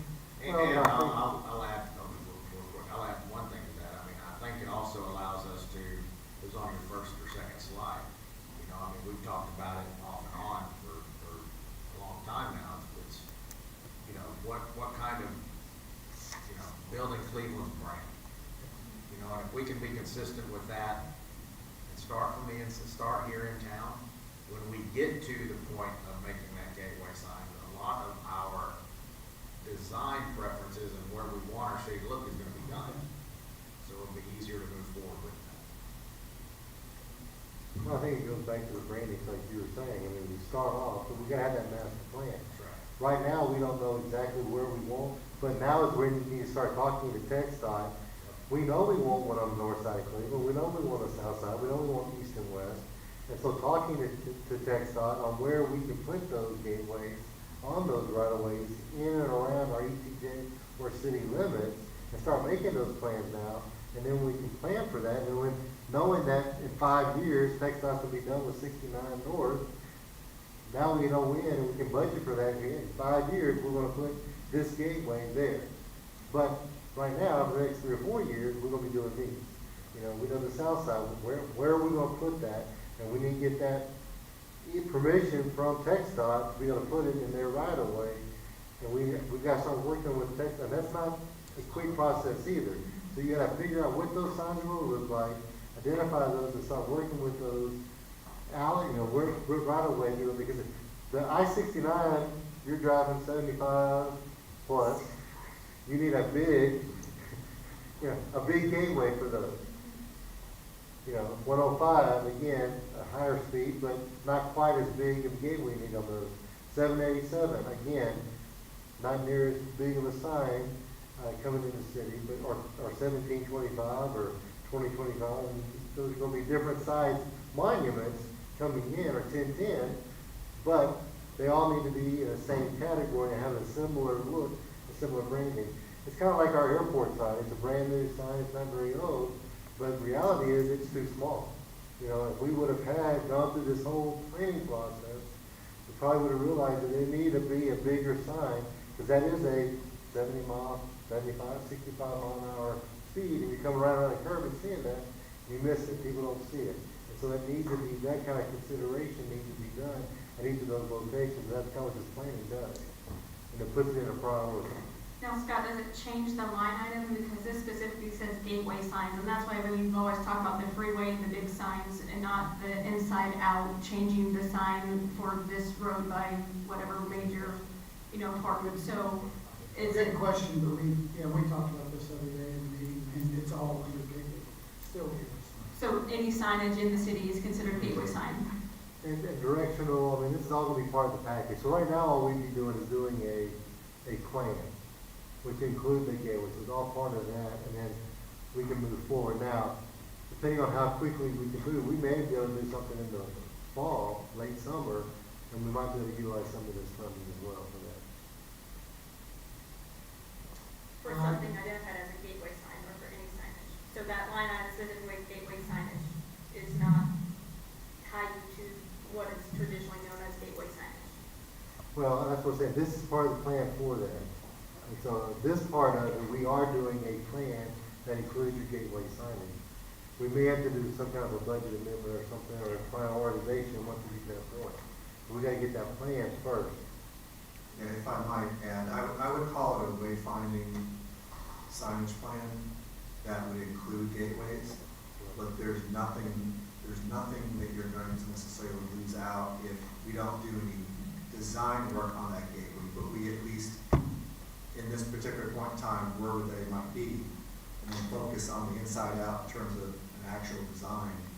You save it for later, but you at least have an idea of where that might be. You don't really lose anything. Okay, so what is the cost of a signage master plan? I really hadn't looked through it. I've done them as little as 10,000. I've spent as much as 50,000. So I think we're probably in the lower end, because I think at this point I wouldn't suggest, even other than locating where a gateway gateway sign would be, I wouldn't suggest doing any kind of design work focused specifically on more of the inside out kind of approach. So it's somewhere in that range. And I'll work with Scott to, I understand that public dollars are important, and we do a lot of this work, and we'll find a way to make that work where it makes sense for you all. But it's going to be in that lower end. It's not going to be in the 50,000, because I wouldn't want to even get to those bigger elements. Let's focus on the ones that make the most sense. So it's going to be, I think for the last one I did was somewhere around 20 to 25, but this one might be even less than that. I've got to sit down and look at it. I was mainly more focused about giving you information. And that's something that I think when I'll work with Scott, I'll come back with some description of what that is and what those points are, and come up with some options, so you're not, I'm not saying this isn't what it needs to be, take it or leave it. We'll work through this. I think it's a process, and I want to help you work through that process and find something that makes the most sense for you all. So I guess the same thing, Scott, you need to know if we are wanting to go forward with this or not, again, correct? Correct. Heidi? Let's move forward. Brent? Move forward. Mike? Rachel? Yes, but that means you're coming back, you said, to give us numbers next time about Yes. price point. And more specific of exactly what you're going to be getting. I showed you everything in the kitchen sink today. I'm going to show you specifically what I would be looking at. The forks, spoons, and knives. Yes. I say yes to master plan.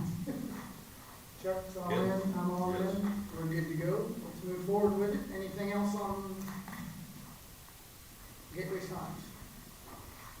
We, just keep in mind, we have $100,000 in the budget until October. So, just keep that in mind. Thank you very much for your time, we greatly appreciate it. B, park and playground expansions and updates. Can we start with skate park update, BNSF update? By chance? Thank you, Roger. And I would kind of like to see those updates, just where we kind of know where we're at on our current projects and where we're going with our current projects.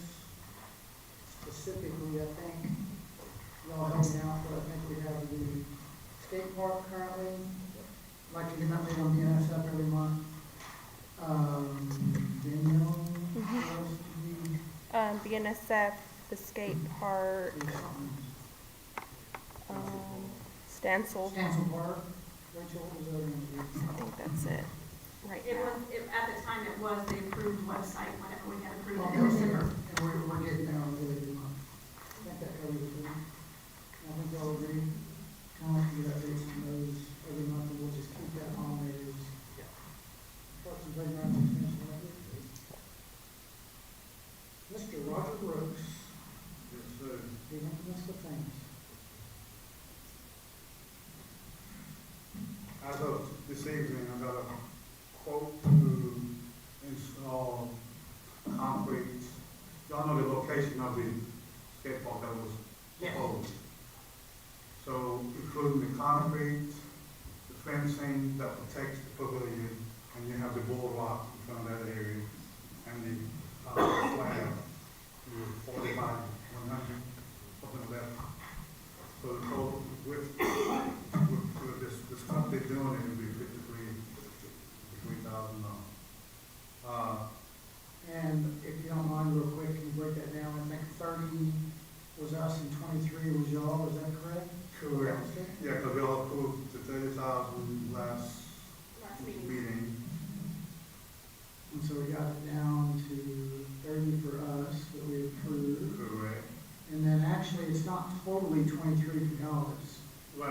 1,500 Probably from less than that, but 1,500 from the coalition and 22. 21,500. No, 22,500. So 22. 23,900 that's available from the city. Okay, so we have a little extra. that's a price to install it. And I was trying to get them to actually mount it and everything, we gave grants and be more, but he is gonna work with us and to install it. We help him out and he helped us out, so he's gonna be able to mount the escape ramp on the pad. Any questions on that, Rachel? Yeah, so I guess there's not much dirt there, but when does dirt move or concrete get poured? Like when does the project We have start? to get this approved through city council first, unfortunately. Oh, did that not go to the last meeting? They meet right before us, right? Didn't they just have one last week? They approved the budget amendment for the 30,000, and they approved using the 23,000 that's remaining to be the match for Okay. them. So that's been done. This agreement, he's working on right now is the agreement with the contractor. Oh, the actual That has to- contract. Yes. Right, this is the contract, so that has to go to council for approval for the contract. That will be in next month. That'd be next For month. April. April 16th, I think, something like that. Yeah, they say Tuesday of this month. Okay, and so in that contract, did y'all determine when it would start? Like, would it start immediately? And the second question would be, and then what is the duration of the project pending weather and all those wonderful things I know, but, how long until we can actually like cut a ribbon and welcome kids to the skate park? Hopefully before December. Before this summer or December? Yeah, This summer. Oh, okay, thank you. I'm hoping before this summer. Okay. and those are gonna be the real updates. Everybody in this board's gonna want is when, just to let you know. And also, That's gonna be- just to be an update also, once, I know there's been a lot of talk about the splash pad and so forth, so about the time issues and so forth. The reason why the time issue is like that because the control pad that controls the water flow off and on, it sticks sometimes, it gets heated, it don't work properly, so we're getting a photo of that. Once that happens, then it will be able to operate normal. So how long, back, here we go, Rachel, how long before that's fixed and it's working on normal basis? Once I get it quoted in, it'll be fixed. Do we have the money already in? Yeah, other yeah, works? yeah. Okay, good. I'm just update for you. Okay, good. Thank you, Roger, because you reminded me to ask that, but you already answered. Bravo. Hey, one other quick question. When is that opening for the splash pad? Because I know that we have some community groups Yeah. who would like to come in and do. Is it before Memorial? It's on the website. it's on the weekend. It's on the website. Hopefully once I get this fixed before that, then it'll be no problem. Okay, but there is an official like opening Yes. date that we're gonna advertise to the community Yes, because I it's know on that. Yeah, it's on the It's on website. the website already. Okay. And it's been posted on Advertised already, I think. the Scott's looking- Facebook page also. Scott's looking over it. So after that control pad that you're talking about overheating is fixed, then we'll be able to be open all week? Okay, cool. Another thing you can understand, that water was being, that's a lot of water being, if you leave it long for a period of time, it's a lot of water being used, and that costs, runs no March accountability 27th. on the kind of water up. March, So what was the date? May. Oh, May 27th, not March. Sorry. I I can't see it. It's the lights. It's the lights. March. I meant May. May. I feel like y'all understood. May 27th is the correct date. Yes. What was the other one, BNSF? Oh, Roger, I'm sorry, were you on the thought you were saying, you said something about the water usage, or what was it, other than the control, you said something being left on, or that would help.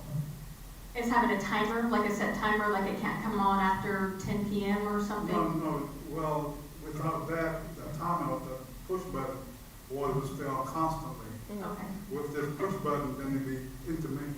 As Oh. you press it, it will stay off for about 5-10 minutes and then shut off on its own.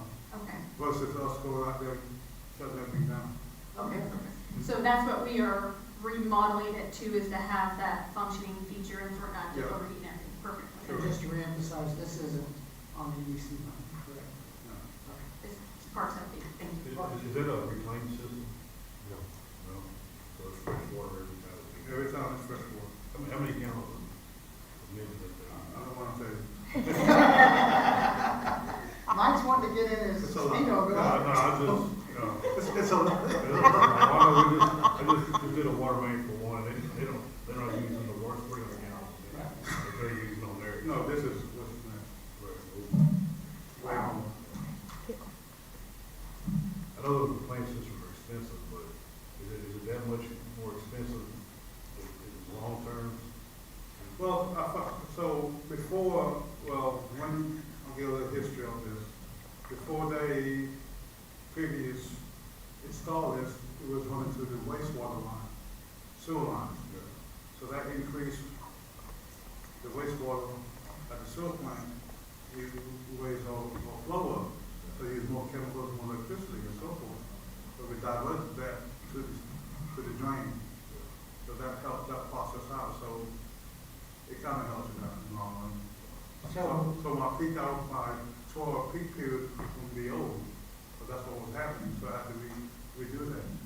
A lot of people understand is if you go over your 2 hour peak period at the wastewater plant, that's a violation. But they want to just say this, that, the other. But that's why I don't have Facebook. I don't blame you. Okay. I have a quote from Pavilion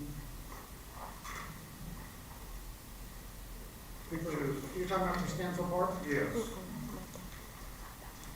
And then Rachel will give us an update on those. Or I mean, not Rachel, I'm sorry. I meant, Danielle will. Y'all seen some pictures, right? Yes. Okay, Yeah, we have yes, some yes, do it. I'm with you all. This is just an example of what it would look like. So that's Which one, what the other one? Yeah, go That's back. what it looks like now. I mean, as far as the length, And that's building a new one there? that's building a new one. A new one would cost two of them. Two of those, to Go back replace to the the- ones that we currently. Yeah, go back to, that one. Two of those would cost $250 with electrical. Lisa. Excuse me. I'm sorry, Rob. I'm sorry. So two of those would cost $250 with electrical. For two of them, Yes, 125 each. $198 for two. Plus electrical. And that with electrical brings it to 250. Yes. Yeah, with electrical. With electrical. And that rendering you had on there is what they'll look like? Can we see that rendering again? Wow. I mean, it'd be a little bit longer than that. But Yeah, that's- no, yeah, That's, but it'll be that's how, similar. yeah, that's how it would be. Are they gonna have pins in them, or are they gonna just be open like that? I know, like, It's gonna be the same way it is now. Okay. Yeah, it'll be the same way it is now, as far as the existing, but newer stuff. And 250, and that, is that including the tear down of the existing ones? The city will tear the existing. City will tear those down. Yes. Do y'all have the funds to tear those down?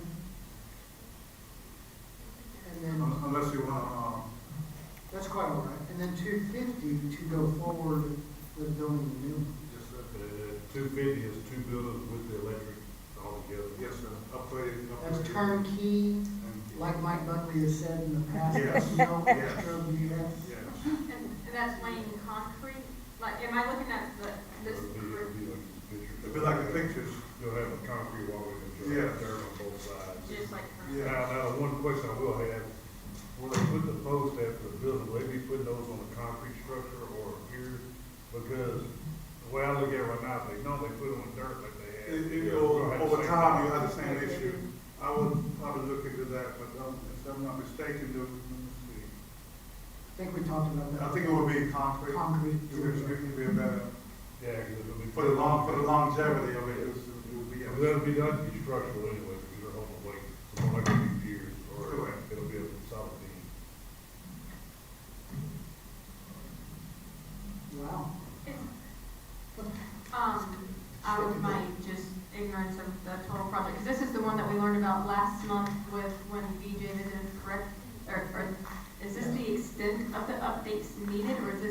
phase one of updates needed? This is just that section next to the arena This is the buildings that are currently, utilized. yeah, well, they're utilized, but they are actually, what do they Condemned. call it? Not Condemned. allowed- Yeah, they're actually Condemned. condemned. They actually have signs on them that are condemned, and they have to sign a waiver to be able to even use them in the city, because they're actually condemned, like Mike was talking And to about. bring those up to code would be roughly $115,000. It's on these, yes. Yeah, to bring the ours up to When I code. bring ours up to code, Would be one, 100. yeah, would it be 115 where you can get two new ones? Correct, yes. And stencil is a primary function of, like, we rent this out regularly for events and things to bring businesses and people to. Not even there, they, yes, correct. Well, which I do have, when he was up here talking, I asked him if he had like a general layout of how they really wanted to see the park. Yeah, I talked to him about that, what you said also, and he hasn't get back with me yet on actual, and he wants to place different things. Also his property, he's there, but they have property on the backside and next to the, public works also, the large area also, so he hasn't got back to me yet. But he just, right now, he's just getting the cost of what the buildings and the next one. Yes, because I was kind of wondering, if they move one of these buildings to another spot, is the electric cost will go up because, right now where they're sitting at, you have the utilities there. Right. To make it work in this spot. I know you're saying he kind of want a different layout. Yeah, he wanted to try to come up with another game plan, but until he approached, come up with something, this is what I presented to him for this, and he did agree to this, but also adding to the back area to see what he wants to do. He hasn't got back to me yet, so I could reach out to him and find out exactly what they tell. Probably they already know the answer to this question, Scott, but, what's the chances that the city would be able to come up with some money to go in on this with us? Everybody's over there. It's worth asking. I mean, if there's two structures, is there a way to do one in 1 year and a second one in the second year to break it up, whether it's phased by us or split with the city that was? Well, where are we at right Yes, now? it's possible, yes, yes, you can do that, but if they're close to each other, but they're not connected, so you can tear one down without having to connect the other. Okay, so like one at a time, so when they rent it out, instead of signing the waiver, they can rent out the better one unless they really need the waiver raised. It just depends on the amount of people come up in there with the animals that occupy. Well, everything, very, like 30 days. Everything else. Everything is. Yes, everything else. Because we got animals being shown, and that's something I'm really surprised. The people got the money having them animals, but they're even signing a waiver let their animals go.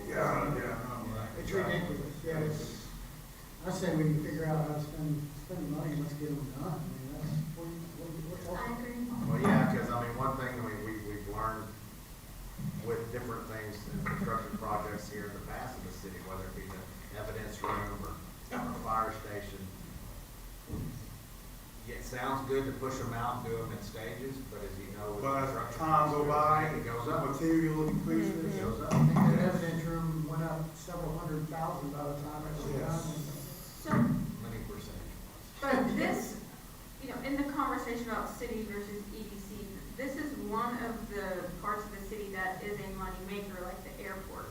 So I don't see why the city would not go in on it. If, with the remodeling part. Now, I understand the city's budget is tight, but I do think there might need to be discussion of, like, is it 100% EDC? And then what happens if we put that in, because it's making its own money, like the airport makes its own money. So you would think that some of the revenue from the money made would go back into the improvements of it. So,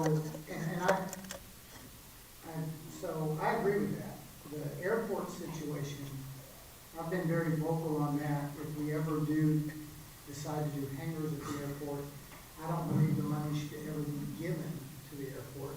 I think that should be paid back at 100% back to EDC. It should be a loan, and every revenue dollar that's generated from those hangars get paid back to EDC. This situation, I guess Scott or Pam would have to address. What Well, I fund mean, does this- it go to? When you rent it out and you get money, where does it go? Well, I mean, it goes to the Civic Center or the Stanton Park Fund, which is part of the hotel and motel funding. Now, your primary user right now is the Livestock Show and Rodeo, Cleveland Livestock Show and Rodeo, which does not pay to use that facility. So that's just that's the agreement that's been in place for almost decades. But now, if you upgrade some of this, there may be some additional use and potential additional revenue that could be generated, but. Maybe we can get with, But there is the already. president of the Dairy Day Board and discuss this with him also and see what. I would like to see, Yeah, he said that we're he gonna would be spend willing to $250,000, I would like to have a conversation with him about this person, I mean. Well, I know a lot of places, cities that do this, but when you have arenas, you have people that like to put on cowboy rodeos and ranch rodeos, and they'll lease out, but if your facility is not set up like right now, Up to concession the stand, bar. you know, they can't use concession stand because somebody got electrocuted last year. And they got buildings falling down, then people are bringing in $100,000 horses, they're not gonna stick them in a building that they know is condemned, so in order to bring those type of things to make money off of, you're gonna have to bring that park up there. Right, also on the concession stands, because that was a topic also, we have 2 concession stands inside the arena area. And we talked about having to either get a quote on a standalone, do away with those 2 and do a standalone that would be suffice to, for the whole area.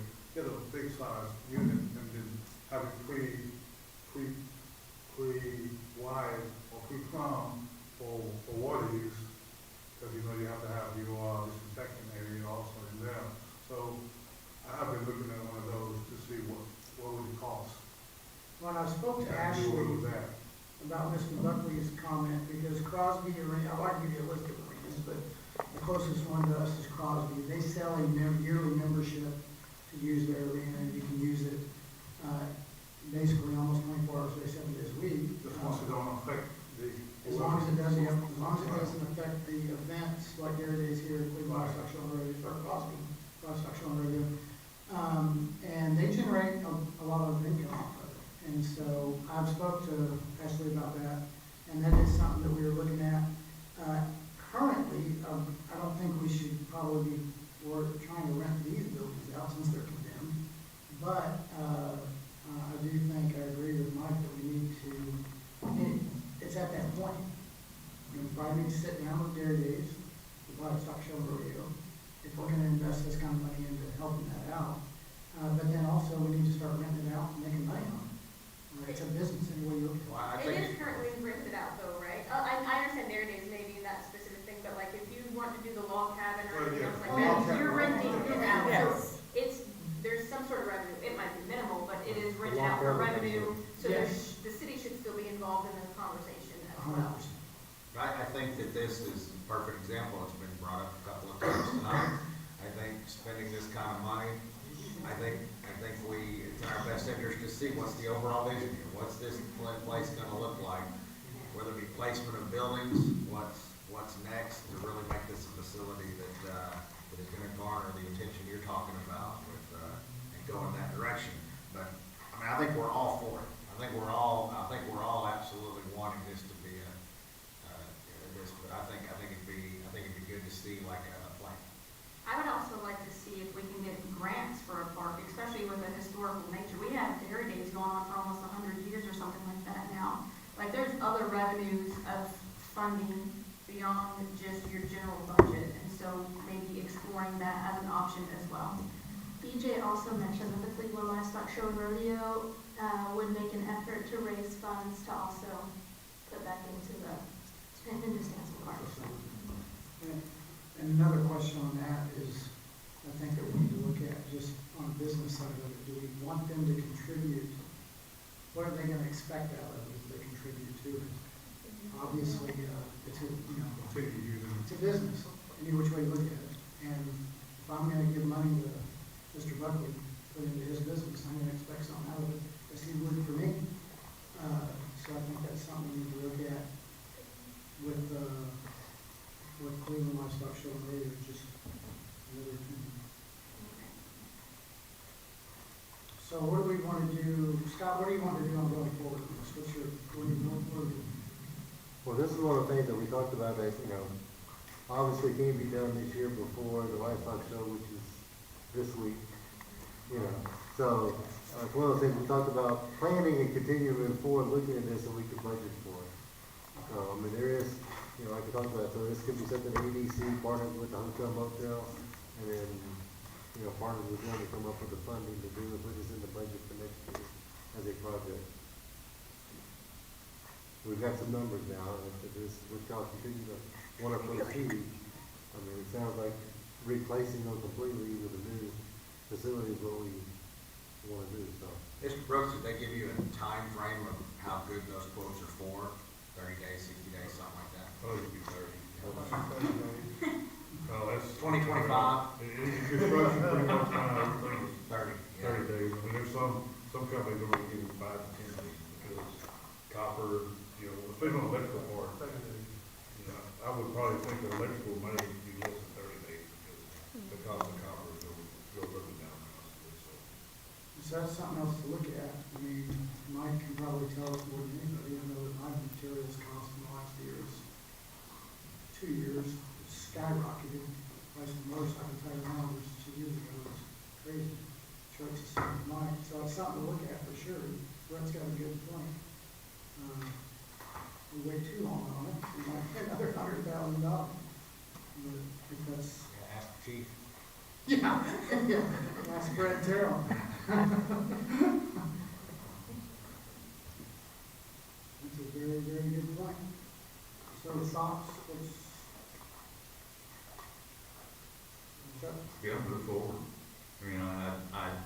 The only thing I would say moving forward, and again, being the new guy, I don't know what accommodations were made in the past, but gotta get some sort of return on the investment. Gotta have some sort of rental rate. So, and again, I don't know all the details from the past, but, going forward, there'll be some way that, offset the cost. But yeah, definitely move forward with it. There's no sense not to replace the building. It makes no sense to repair the existing structure.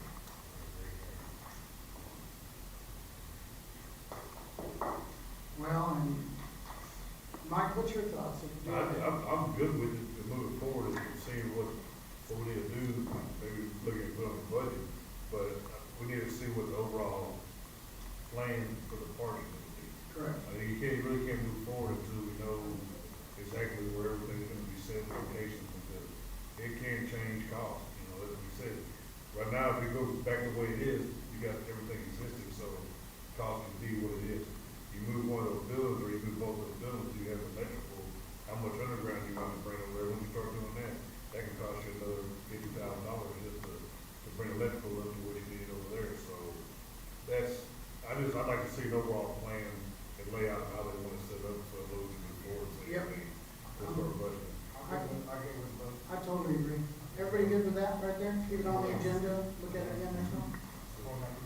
You good with that? We're a little busy right now, so it may be a little long. Yeah, don't find out, because it ain't gonna happen this week. No. Next week. No. It probably ain't gonna happen for another month, because he got a lot going on, he's tied up.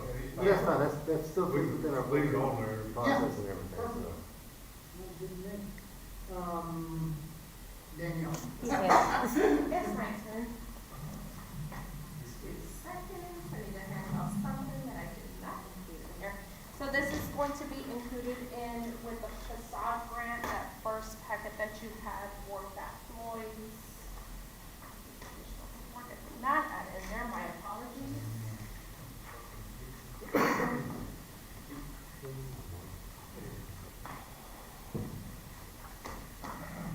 First and foremost, I want to say thank you to Fat Boys as well as Health Center of Southeast Texas for being here this evening with us. And exciting that we actually have our applications for the facade grant that came in within the last month. So we have 2 that are that you have in front of you, 2 for Fat Floyd's. You have one that is for $5,500. This is for the facade painting that was done on the building at 206 West Houston, as well as his signage that was completed also, and the amount of $20,570 $170.93. So with the facade grant, if you go through it, and I can go through that, if you go to page 5 of 10 on the facade grant, it does have to where the sign improvement can be 50% of the cost or up to a maximum of $2,500. And then the facade improvement, which is painting as well, can be 50% of the cost or up to $5,000. So how it works is they put in their application for it. We're able to do and approve the reimbursement up front. However, the reimbursement does not get funded, if that makes sense. I'm speaking backwards, my apologies.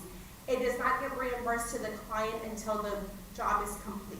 So he can get up to $7,500 for both items, even though, of course, he spent more on the signage than what we have currently budgeted for that. But he could get up to $7,500 for his project that he did for Fat Floyd's. That's at 206 West Houston. And if you've seen it, it's the old churches building.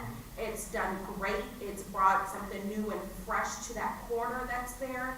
So yeah, that's what's in front of you, and we can go and see if we. And we have a limit, Yes. 10,000. 10,000. But And it's it's first two. come, first served, right? Correct. Okay, where is that outlined as first come, okay, the details, like, did we give an application deadline? Is it first come, first serve, or where did we see those details? Or are these the only two applications we These are the only received? two applications I've ever seen come through since the 7 months I've been here. Okay, and so are we ending the application process, or are we allowing more time and letting more people? Well, EDC has only budgeted for the facade grant a total of $10,000 Right. for this budget process. After After that, there's no more funds to give until the following year. Oh, no, I understand that. What I'm saying is, are there more businesses that want to apply because we haven't reached the end of the fiscal year? And I guess one of the questions I would have had was to take this to executive session to be able to do, like, if there was more than 2 applications, a scoring rubric or something? Or does the community know, like, hey, it's March and we have this for the year, but we're in. There's not a deadline that's in the application as far as, I don't know if it really makes sense to do a deadline, only because the fact that you have somebody who may have completed their project and they have to wait a whole fiscal year till the end of the year to get an answer on it. Mm-hmm. I mean, you have businesses that we've promoted the facade grant, and I've only received 2 that have came in. I've emailed them out, new businesses that I know that have coming in from development services, because that's where I'm at, and we send out the certificate of occupancy. We let them know, and my department lets them know, hey, we have incentives, facade grants and things like that. So these are the only 2 that we've ever received. I don't think there's necessarily a deadline on the application. Right, but we mentioned this, I think, for the first time publicly. I believe it was January, right, in the January meeting, and then we pushed out I saw some graphics and things pushed out online and some things and information about it. So I'm wondering, again, I think it's going back to how is the process of scoring, like, are there deadlines? Does it say first come, first serve, or is there a window and then we allow applications up through May and then we take a look at them? And this is the same thing that would happen on an education foundation. You might have people apply for grants and have 60 different people looking for $100,000 worth of grants, but we're only giving out 15,000 and we have to do a scoring rubric or something. So I think When I read the application, because I've gone through it, unfortunately, that is not what is laid out in the facade grant app. That's something that EDC has not put in there as far as a deadline. I know it's posted. I don't know if maybe as you've reviewed it since we put it out, if you've seen anything as far as a deadline, but EDC has not put anything like that on this. And I think the reason why they haven't is because over the last 5 years, we've only had 1 person take advantage of it. right, and I think it was because there was also limited communication. A lot of people didn't know about it, and so my comment on this is that we set up more of a standardized process, more of a rubric or something, maybe set a deadline if it hasn't, to give more opportunity for people to apply. They might be in the works of making some sort of improvement, and they should be considered as well, just because it's March and we have until September to use this year's funds. And I'm not saying wait all the way until September, but we should be able to put a deadline like you would on any grant foundation of what they do, and then sit down in an executive session and look through the projects and say.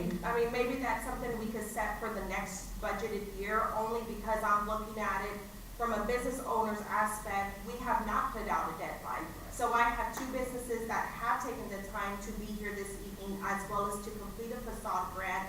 And now I'm gonna tell them, well, now we wanna go into a deadline, but we don't have that on our grant application. Right, there is no deadline, so there's, I could submit one tomorrow. All this, you know, the same is true for a business in the works of planning a project.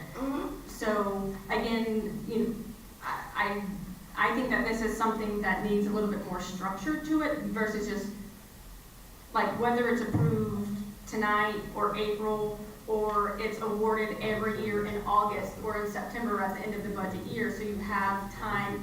Business owners are very busy. They might have just found out a couple of weeks ago with whatever social media. Most are not always actively on social media, right? Like, you do advertise that you've got a business to run. So that was, unless it says first come, first served, I just think that we need to discuss this in executive session in some manner to say this is what the grant program will look like moving forward now that it's more widely known. I don't I do think it's think qualified for an executive session. No, but I do agree that Or maybe that's budget something we look workshop or at something. for the Hang on, next fiscal hang on. year. Hang on one second here. Yes, well, what I want to say is, one thing is it's been out there for quite a long time, and I know that it's, I know for a fact myself that's been there, I've never applied for it, even when I did work on my building. We have two businesses here that are here tonight that have taken advantage of it, and I don't see why we should be pushing them off or neglecting them the opportunity when they were the first ones to come do it. You know, every business in town has had the opportunity to do it. You know, it's been brought up plenty, last year, this year, and now that we got the two businesses here that want to use it, now we're putting them on hold. But just like everything else we're talking about here, I mean, it doesn't mean that as we go forward with new interest, this can evolve in the next budget process. Right. But the fact that, yes, this program's been out there, we have two businesses that want to take advantage of it, you know, I think that we need to reward that. If there's something that needs to be changed from this point, after this meeting here, then we can go ahead and make some regulations and notes to move forward, but I don't think we should punish these businesses today because we don't have those things already set up.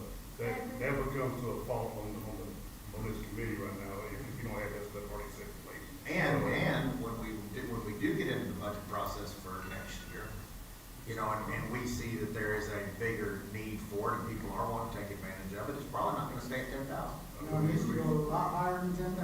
And just to touch base, if you look at the facade grant on page 7 out of 10, Go ahead. it does say on there that applications filed with the administrator on or before the first Monday of each month shall be considered at the next regular CEDC board meeting or at such special board meeting that may be called. Assistance will be awarded on a first come, first served basis. Page 7 of 10 on the facade grant. Scott? It also says that if, you know, once funding has been exhausted, applications can be considered the next fiscal year for reimbursement. So that's it. But again, to your point, couple things. One, we only budgeted $10,000 this year for facade grant, which because there hasn't been a whole lot of funding in the past. We do have incentive money. We got $25,000 in incentives. We could move, if that's y'all's discretion, because we've got two applications tonight that would total $12,500. If you want to award all of them, Well, we have. then we could reallocate. On that first. Well, I'm just saying Yeah. that we could move some money from incentives to that under your discretion tonight to be able to fully fund those projects that we have before us. But also we really need to look at this. We talked about this last year and it was kind of turned down, but we really need to look at increasing not only our reimbursement rate, because $5,000 today doesn't do much. That really needs to be considered. You know, a lot of cities are doing up to $50,000 per application. Again, 50% matching, but it doesn't take long to get. I mean, if you do a full facade renovation, you're going to spend $100,000 or more. You know, a sign is going to be $20,000 or more if you're putting a new sign. So, increasing those dollar amounts per application needs to be increased, and which means we also need to look at. I mean, if you go $50,000, for example, then you want to do 2 or 4, which means you want to budget 100,000, or do you want to budget 200,000 next year to be able to have that and really encourage people? You know, and another thing we need to look at too is, you know, do you want to set aside saying, all right, we really want to focus on downtown revitalization? Do you put a different criteria or a different amount on the downtown specifically versus anywhere else in the city? Because we really want to get some revitalization downtown, so we may want to put extra emphasis on that opportunity. All those things need to be reconsidered as we move forward. We're getting into the budget process. That's something that needs to be considered in the budget process. Do you have cities, comparison cities of cities specifically with the facade grant program spending $50,000? Like, can we see some of those award winners and some of the things to make comparisons to say this is worth moving from a $10,000 budget to a $50,000 budget for more than one local city? I think I can give you a quick, hang on, I can give you a quick example. My last facade I did on one of my stores, if we had this budget like this in that municipality, this is not gonna make me want to do my facade in my store. I spent $150,000 just on the facade, spent another $47,000 on signs. I was into it over $200,000. $5,000 is not gonna make a difference to me. When you're, you know, that's not gonna make me want to do the front of my store. You wanna do an incentive to allow them to, make them, encourage them to, want to do it. You know, they're substantial enough to do it. Well, and I think that that's one of the things, the incentive, what you just said there, because we have a line item of a facade grant, and what is the typical, how have we compared in other neighboring cities versus business incentives, which I do believe is a whole different thing. You put different stipulations or what requirements. So to me, that's talking about two different things. Business incentives, which I'm in favor of, also, which we have, like 25. No, it's not two different things. When you're doing a facade on your store, it is an incentive if you have a $50,000 facade grant to go after. Yeah. You know, if you only have a $2,500 facade grant to go after, I'm sorry, that's not an incentive. That's not gonna make me want to spend $250,000. All you're gonna do is they have to spend the money, because they didn't do the upkeep, they're gonna come in and say, okay, well, I spent at least money a little bit back. Exactly. That's, you know, Yeah. and I don't blame them, because, I mean, That's when you're spending $20,000, $40,000, you know, every little bit starts to help, especially with small business. Yeah, this is one of those things that, of course, probably needs to be updated. It's been this amount for probably a decade, for a long time, that needs to be changed. That's like 10,000 to go a long way. Exactly. But as of tonight, with the way it's currently written, can you go back over, Danielle, for Mr. Levi, his two proposals? So moving forward, let's look at both of these. The reason that we're asking this on Levi specifically, unless we're misunderstanding something here. On page 2 of 10, facade improvements are up to $5,000, sign improvements are up to $2,500, and of course working off 50% on that. And if I'm not mistaken, Levi spent 20-something thousand on the sign, 5,500 on the improvements. Correct. So, that being said, it says sign improvements up to $2,500. Mm-hmm. So on that one, he spent 20-something thousand, right? Yep, yes, sir. Okay, so he'd only be eligible for up to 2,500. Facade improvements, he spent 5,500. Correct. So he would only be eligible for 50% of the 5,000, correct? I'm 50% or up to It 5,000. says the grant amount shall be equal to 50% of the cost of such improvements, up to a maximum of 5,000. So it's 50%. No more than 5,000. Yeah, we're not able Okay. to grant more than more Okay. than half of the 5,500. So if I'm reading it correctly, if we're all on the same page, I just want to make sure we're real clear here. The sign improvements can't be more than 2,500. The facade grant, is it gonna be 50% of the 5,000? 5,500. Or, yeah, the 5,500. Correct. Is that correct, Dan? That's the way we did it last time we awarded it, it was 50%. So we're looking at 2,250, I don't have a calculator here, and 2,500 is 40, or 2,750, and the 2,500, which is 5,250, I'm doing it in my head, but is that correct? Yes. Pam, somebody? Everybody's looking at you, you're the number girl. Is that correct? Yeah. Okay, That's what Lisa. so what we need to do then is approve Mr. Levi's for a total of $5,250. Is that? Okay, can you tell me what's the amount that we're approving on, So only the because I have to write sign, the this sign down? improvements, you can, he spent 20 grand, Mm-hmm, but you can only go up to $2,500. okay, Okay, so, so he has $2,500 on that. okay. Then on the other one, it's half of the cost of improvement, which is $5,500, which half of that is $2,750. You take the $2,750 on top of the $2,500 is $5,250. Is everybody in agreement with this? Yes. Am I looking at this correct? Yes, I just have to write all that down on that Okay. paper stuff. So, do we, and I'm not cutting anybody off. If anybody has any other questions, please ask. Otherwise, we have a motion to give Mr. Terrence Levi $5,250 towards his facade grant. Quick question. So Absolutely. this is No, a no, no, technicality, and I mean, yes, I'm gonna be in favor, but if we're doing first come, first serve, was this the first application? Because it's. Yes, it was. Okay, because it's gonna be over half of the amount, so. Okay, remember that the reason this is happening is because when we started this new board, this was one of our things, including you, advertised this. No, We I, advertised it like crazy. Victoria Good started it for us with the chamber and the advertising of the facade grant. You took it obviously from there, the city took it on there. So with our advertising and us going out to get these and telling everybody, we got 2 of them just in a short amount of time. I understand. So my only question was, because I was trying to find this second individual, the second business, we're going to award it. It's first come, first serve, and everything. I'm saying that because it's going to go over 5,000, Okay, it's now, like 2 I know where different you're going 5,000. with it, but just what Scott said, if we want to do an amendment tonight to add, Okay. yeah, I know where you're going with it, and I understand, I'm with you, I want to be fair with everybody too. And if we need to do that, then let's make that amendment, I don't know how much they're asking for. Okay, yeah, that's what I was trying to find, that's why I was asking. Yeah, so,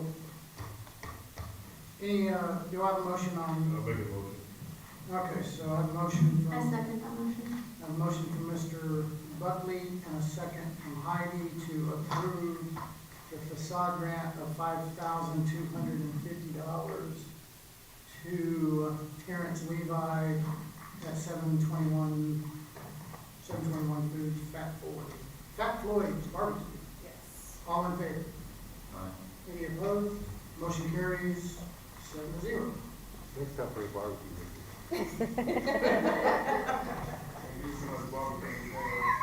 Well, 6-0, I apologize. I've been saying 7, and I apologize, everybody's not through with this team. So 6-0. The motion was approved. Mr. Levi, thank you for putting in for this and for some great barbecue. Thank you, Doctor. Thank you, sir. Next on our facade grant, we have the Health Center of Southeast Texas, which is here with us today as well. Theirs is for cost improvement totaling $8,000. I don't believe the work has been completed as of yet, so this is one of the ones that will be reimbursed upon completion. And how that works is that someone from EDC, sitting building official or inspector, will go out just to ensure that it is completed in full. Once it is signed off that it's been completed in full, then we will go ahead and turn around and submit it to EDC so y'all are aware, and then y'all can go ahead and approve the reimbursement for them. Now, as discussed, since this one is going to be approximately around $8,000, and given that the EDC has only budgeted the $10,000, a way that we're able to fund them to their full amount that is abiding by the facade grant is that you can move any item from another line item to be able to fund this, or y'all do, the EDC does have a line item for incentives as well. I'm not 100% sure what that amount in that incentives line item is. I think, Pam, can you help me with that, or not? Got a quick question. So the total improvement's $8,000. Yes. Correct. So up to half of that would only be $4,000, so we still be within. Oh, okay, so you're not. Do we have to go back to the 2,500 versus the 5,000, Is this a sign? 50% up to, like, depending on the category? Correct. So, Is this a sign or is this a? Well, now, This is just landscaping, this one. so are they doing a sign or no? Not this one. This one is going to fall under your property improvement Well, number, so which the is most the they're gonna get 5,000. on this is 4,000. 5,000, well, yes, 4,000 is Half. half of the 8. Half of the 8. So this one's pretty simple, so we're still well within that 10. And then, well, let's do this first, and then we wanna, my next question after this is gonna be, do we wanna do an amendment to add another 10 back in there for the rest of the year? To,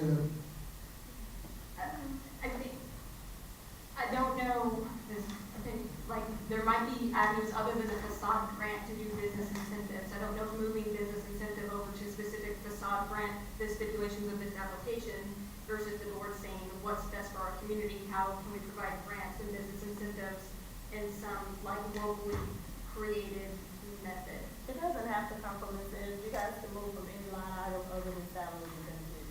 okay, let's do this first one, let's get this one over with. Yeah, I got a question on this one. I know that it's to come and we're talking about the amount, but have we confirmed that we are doing a facade, or we confirmed that we're doing a sign?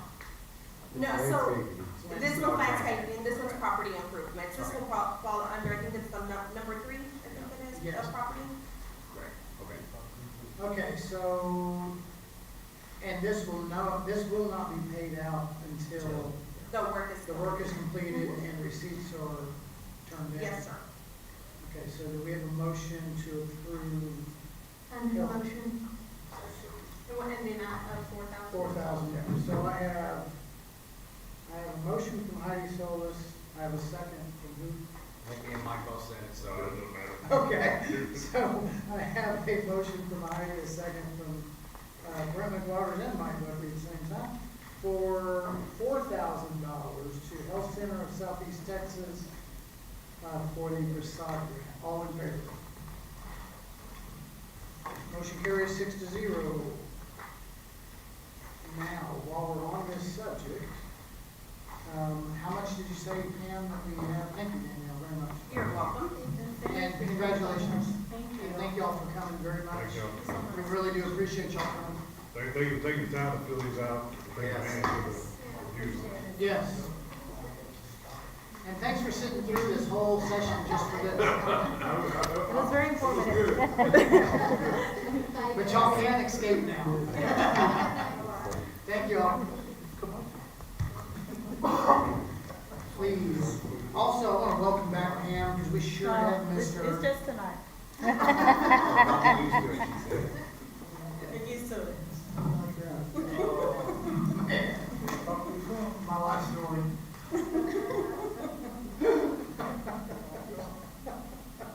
Okay, so Pam, where can we take money from, and where can we put it to address not just Rachel Hall's, but all of our thoughts on this same thing? Because now that it's advertised, what if next week we turn around and get some more facade or application pickup? You do have the money in incentives, there's also, the demo, there's projects. I mean, you could pretty much take it from anywhere other than salaries and benefits. And it doesn't have to go to council as long as we don't increase the, bottom line. The 10,000. No, the overall budget amount for EDC, you can move it between any line item. What was the first line you gave us in the first one? There's incentives, there's, your projects line, you have 4,000 and, 3,400 available in office equipment. There's 10,000 in job training. Downtown murals. Downtown murals, that is, you have 30,000 available there also. So this is one of my questions, and I'm for incentives and for the businesses, okay? I think if you move it to the facade specifically, because this is something that happened, and I believe it was EDC that was addressed, and I'm not confusing my city meetings. We had a small business owner who is now currently shut down, who came in asking for sponsorships, advertising something, a few $1,000s to help promote the business, and we have this business incentive, and they never received it. And I think more or less it was, there's not a plan in place of like, how are we gonna choose what business does get an incentive versus not? So are we going to say only if you do a facade type improvement will we give you some incentive money?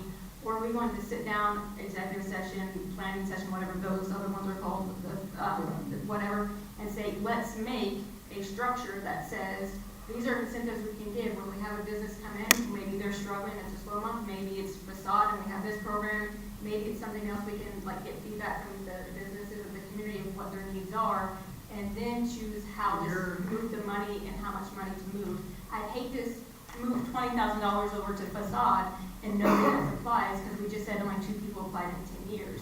Versus You can always move it back. I know, versus if you sit down and have a conversation and say, okay, how can we support businesses? Because we saw businesses come in and say, can you support me? And at that point, for whatever the reason was, they weren't offered. We still have money in incentives. Yes. But I'm telling you, in my opinion, I think to move an additional 10 out of murals, back to facade, would make sense. Which again, we can move this back if we need to, but I mean, just something to where if we get somebody that comes in next month, if that money's there, we don't have to put them off or do anything. Because we are. Well, another thing is, I mean, you just, leave it where it is, Yeah. knowing it's available. Knowing that it's available. And then if somebody applies, continue to encourage them, so we do receive Do it, it right there at that night. we just bring it, and then we can consider it, and we can make movements at that point. Moving money from one item to another, under your direction, Yeah. Well, but that's a matter of we- him and I think we going also on a piece of want- paper and signing and moving. No, I think we also do want the businesses to know that it's still available. Right. But I have a question on business incentives. What is the definition for business incentives? And that's what has to be developed. That's by out board. of curiosity. What do we have, what is our, Can I ask a quick question, Mike, if you don't mind, before that? that's fine. I want, Rachel,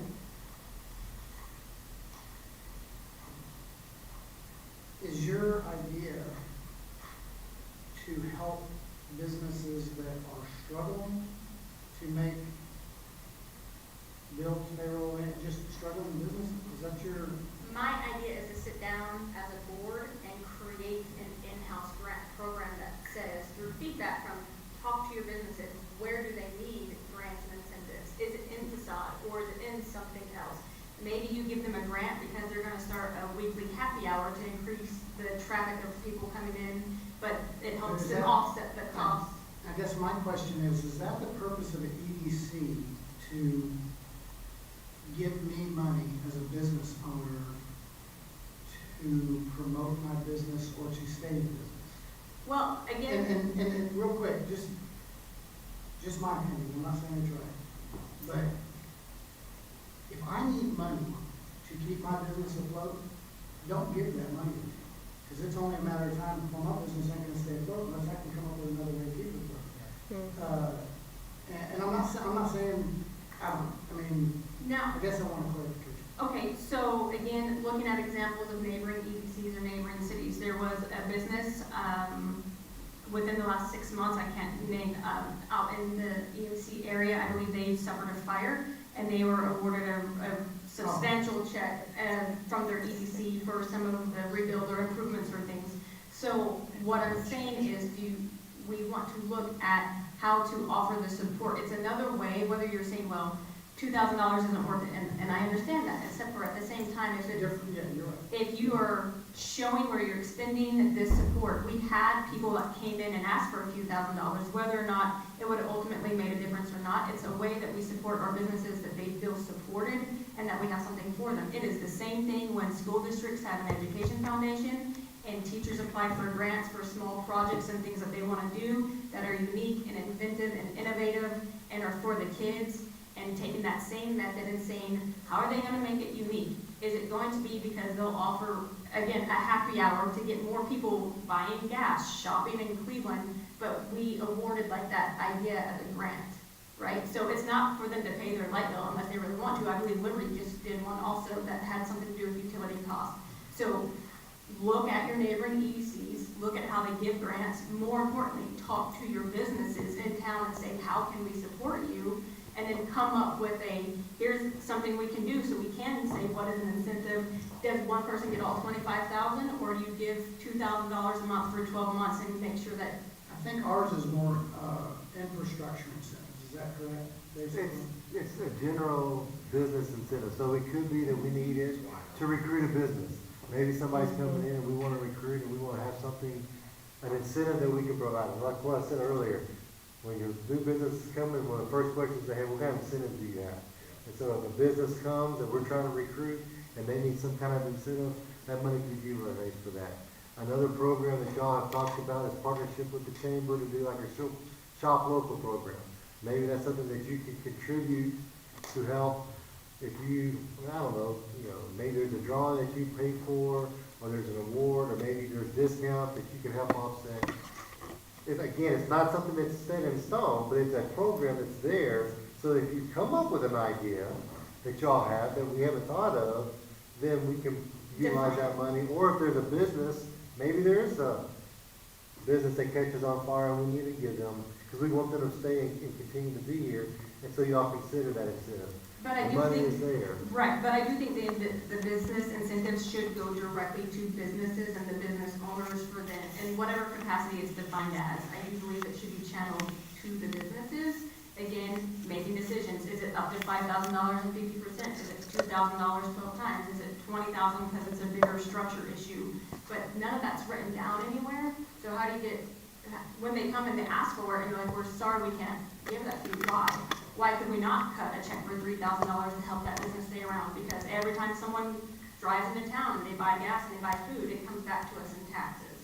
So my recommendation on this is that we talk to our businesses, make a plan as a board, define it, and then once we start issuing it, similar to an education foundation or other EDCs we look at, then we have that definition of what are the incentives, what are the amounts, and then that becomes us supporting our businesses more directly where they feel more supported.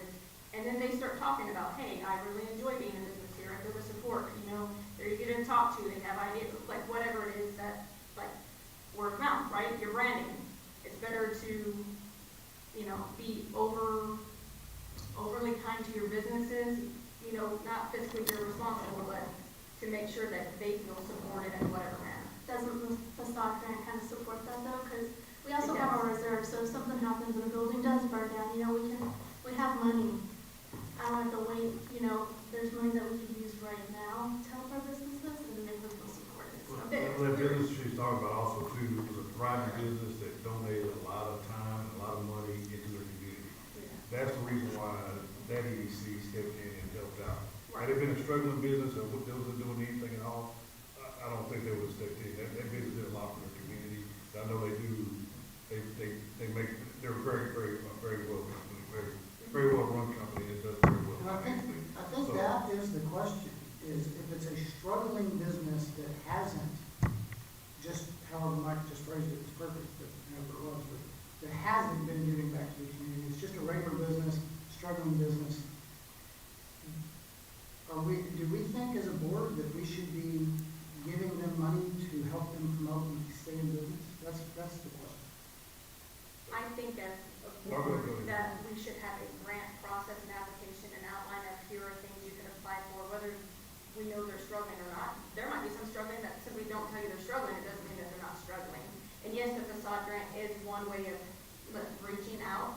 I'm just saying if we tie all business incentives to facade versus having an open-ended, let's see what their needs are and let them apply to say, how can we support them? Even if the outreach is through a grant application that just lets them open it and say, this is my idea, this is what I want, and we sit down and we discuss it and say, is this feasible for us to do with the incentives? And I think it may be worthwhile, it might be something to where if we come up with a couple of specific programs, kind of that are mirrored in structure, and I like the facade grant to where, because let's face it, in this facade grant, they're putting up money and doing the work, and we're just helping them on that back end once it's complete. And if we come up with some things like that we can give as examples and structure them, but still leave, because like Scott said, there's some of this stuff that's not gonna be on paper. These are gonna be opportunities that come your way that we're not gonna be able to have just this set in stone type of metric. Mike, go ahead.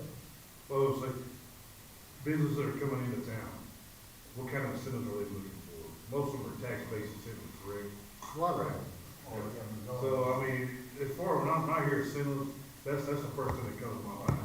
Or if somebody coming in, an existing company that's been here a long time, saying, hey, you know, is there something I would do to help lower my tax rate down to keep me from stay here inside the city? Well, that's what I started hearing of when I hear incentives.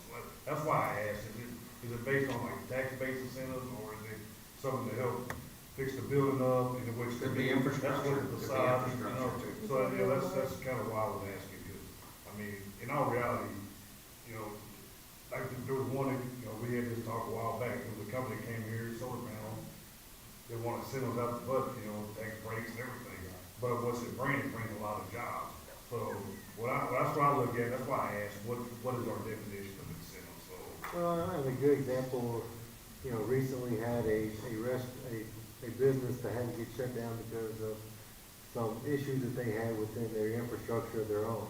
You know, that'd be something that if maybe they were to come and say, hey, we would like to redo our whole building, but we need some assistance. And that would be something that maybe they could come and said, hey, we want to redo, maybe destroy, you know, demo and come back to a whole new thing. Maybe that's something we can say, well, we can participate in that, which is more than just a facade. Yeah. Right. But those opportunities is gonna be different every day. Years, it's still thriving. At that point, you don't have an issue with saying, hey, let me see what we can do to help you out. But somebody's been in a year and they're struggling and they're saying, oh, I need to redo it. I have issues with that. I look at, yeah, we need to lay down some ground rules on also, so. A couple of observations. Isn't there a charter for how EDC operates? Well, yeah, but I think Mike, just what you said, and I'm gonna be 100% on board with Mike. A business that's struggling for a year or whatever, however he said it, then comes wants money from us, I'm not. Well, if you're, maybe the outline of the charter dictates some of the ideas that we're trying to float around. You're talking about a business that unfortunately burned down or something. Why would those funds not come out of a quote-unquote emergency fund as opposed to a facade or a business incentive? Well, we can move funds wherever we need it. Right. As she's being said. So if somebody did come to us and needed incentives, kind of like Mike alluded to, just for an example, that they are wanting to invest, you know, $2.5 million in a building and they want the city to, give a tax break. Right. You know, or, you know, for their business coming here, for that kind of incentive. Or they want, some money, you know, to help them, you know, do the front of their building, make it look pretty, or that kind of thing. That is different, you know, that's totally different. The facade grant is just, it's a way to advertise, and an incentive to make them want to beautify the front of their building, make it look good. You know, if it looks good, it makes our city look good. You know, that's truly the purpose of that. It makes us all look good. And there are certain criteria that you have to meet and be able to utilize these funds for. And I think that's But what it it's is- in the charter. it is a very broad- Basic outline. Yeah. But it is very broad because each city is gonna be different. Right. Our needs is different than Conroe, different than Houston, different than Sugar Land, different than Midland, Odessa, different than Waco, different than Dallas, Fort Worth. Well, I would hope that Yeah. if somebody is needing an incentive for whatever reason, as Rachel said, I hope that we're not denying it without going to our board. Correct. You know, I hope that if they're gonna get denied, I hope it's this board that's gonna deny them approve. So if they do need that incentive, I hope they're coming, you know, to the city and saying, hey, I need this incentive. And I would hope that the city is gonna give them to the EDC, you know, for whatever it is. You know, and let us make the decision whether, Well, I mean, it's a good example is you got the truck stop in Fuzzy Beach. We didn't know anything about that, but they came to us, they had a need. We worked with it. We brought it to the board, we brought it to the council, and we funded that, created a project because of the amount, and put that money separate. prime example, You know. of Mike Buckley's example is. I mean, that's what you need if you want them to be able to come to the EDC and then come to y'all and y'all make that decision. And if it's a business that's struggling and going under, and come say they want some money, and y'all, we can say, yeah, come to them and ask for it, what y'all want. Y'all can always say, that's not what this is for. I You know. do think in that regard, I like the facade grant, that it does say first come, first serve, submit by this date, and we'll consider it on this date. I think when you put for more than facade. I think that was my point, is that we discussed how they can be used, so we don't just narrow everyone. Beautification is perfect, but we have the facade grants for that. So when we have a line item for incentives, let's widen the scope and ask our businesses, how could we support you? Is it going to be, they need to update their pipes and plumbing are old and like they need some sort of plumbing, and I don't know if that's another facade grant or not, if that's just exterior stuff. So I have researched other EDCs in locally, Right. and a lot of them do have infrastructure or facade grants, not necessarily hitting on businesses that are struggling, if that makes sense. Right, and that was just an example where this business, which we found out was struggling, now that they're closed down, but they came in and they're more asking as far as support, like, you pay for advertising, we paid about $2,500 or something for tables at the chamber, you're right? So how can we do something similar for supporting a business directly versus paying money to just the chamber? Like, how can we be more direct with the business? I understand your concern about the facade grant and if we were only putting out facade grants, but the reality is we just gave out 2, and we're only asking for, trying to move over $10,000 more so we can go back out into the community and try to get them pumped up and motivated so we can improve our town, get more businesses in. So. And two, I just want to break up what Dale was saying, is that doing infrastructure, you got a business that I'm already gonna do this build out, or I'm gonna remodel one thing inside my building. I'm gonna bring it up, so now I'm increasing tax dollars, but what I'm gonna do incentive wise, I'm gonna come in here and ask for X amount of dollars to come back. That's what they're talking about infrastructure. It's not, I'm gonna try to repipe it so I can get, or rewire it so I can get this money. I'm already gonna spend the money to remodel my office in this building, but now I know I got an incentive from the EDC. I'm gonna come in here, I'm gonna try to take advantage of it. So if that guy around there, that helps out a lot, because now you can tell companies, because you know if they're in town and they're doing some remodeling, hey, come to the EDC and let's talk, because we might have something for you. But if they are coming to the EDC because they want to take their galvanized pipe to PEX, I don't know that we're going to be for that, if that makes sense. That's not, I don't think. So the way I say it, incentives to me, it's kind of like the side. Right. They're doing it the same way they're doing it. They're doing the work, they spend the money, they're getting reimbursed. The same thing with the incentive. They're doing the work, they're just getting reimbursed a percentage of what they've done, they're taking advantage of the situation. Yeah, because Busy Bee was a great example, BNSF is another example, there's a lot of examples out there where they're spending money. We're just helping them a little bit on the back end with either improvements or, and sometimes these help on the back end is creating a bigger, infrastructure improvement for down the road for the city. So, I mean, having this to where they have skin in the game and we're there as back end support, I think is key to anything we do on an incentive plan. So, all that being said, I think it's definitely something more that we want to look at on the incentives, and maybe even add more to incentives for our budget for next year. The facade grant, do we want to move 10,000? Like what Scott said, I mean, if somebody comes in, I mean, we're not closing. So if somebody comes in next month and has, I mean, we can move it right now. I'm good with that. Because that way it's just not, If we're not. everybody's good with that. Yeah, if that, he brought it up, and I'm thinking that way we're not just moving arbitrary dollars in a budget. We move as needed. Now, do note that a business, just so the public knows, that one business has a cap amount that they hit for the year. So it's not like they could come back and say, hey, now I'm doing another 15,000, or they do have a cap amount. So it's, equally across the board to all the businesses. And as long as the businesses know that their facade grants are still available. Yes, sir. For the rest. Absolutely. For budgetary year. Are y'all good with that, Pam and Scott? You're just gonna leave it Yes. like it is? Just say yes. Needed. Just say yes. Just say yes.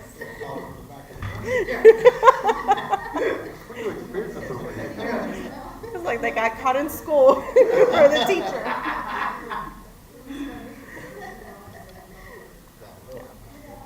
On the next meeting, can we? No, we're not, I don't think we're gonna make a motion, we're just gonna, if someone comes up next time, we'll make a motion to move the money and then approve the, go. And what Mike was saying, like, what is an incentive at some point through a budget, a workshop, not budget, but just through a workshop or some sort of meeting, can we discuss incentives? I understand the potential for moving, but we said we can move it from anywhere, but how can we open up the incentives to more than facade? I think it was my question on that when we were talking about the facade, is how do we take that 25,000 that's listed in a different line item and use it for something different other than facades? Well, why don't we just leave it as incentives where it's at, and then and leave it open, and if a business comes to us, that's, you know, spending whatever, X amount of dollars on a building, and they're asking for an incentive on it, then look at that individually. Case by case basis. And then if we want to do a budget line for next year for X amount of dollars, I don't know that we have a budget line for just business incentives right now. We do. Oh, we do? That's the one that's How much? 25,000. It's 25,000. There you go. Right, that's right. So that was my question, when you talked about, like, what was I talking about, whether it's for light bills or whatever else, I was talking about that separate line item of how can we use it for more than facades? How do we support our businesses more than facades? Because when we have a major business come in, like BuzzFeed, that's gonna become its own line item anyway, like it has. That's not really necessarily gonna be a $25,000.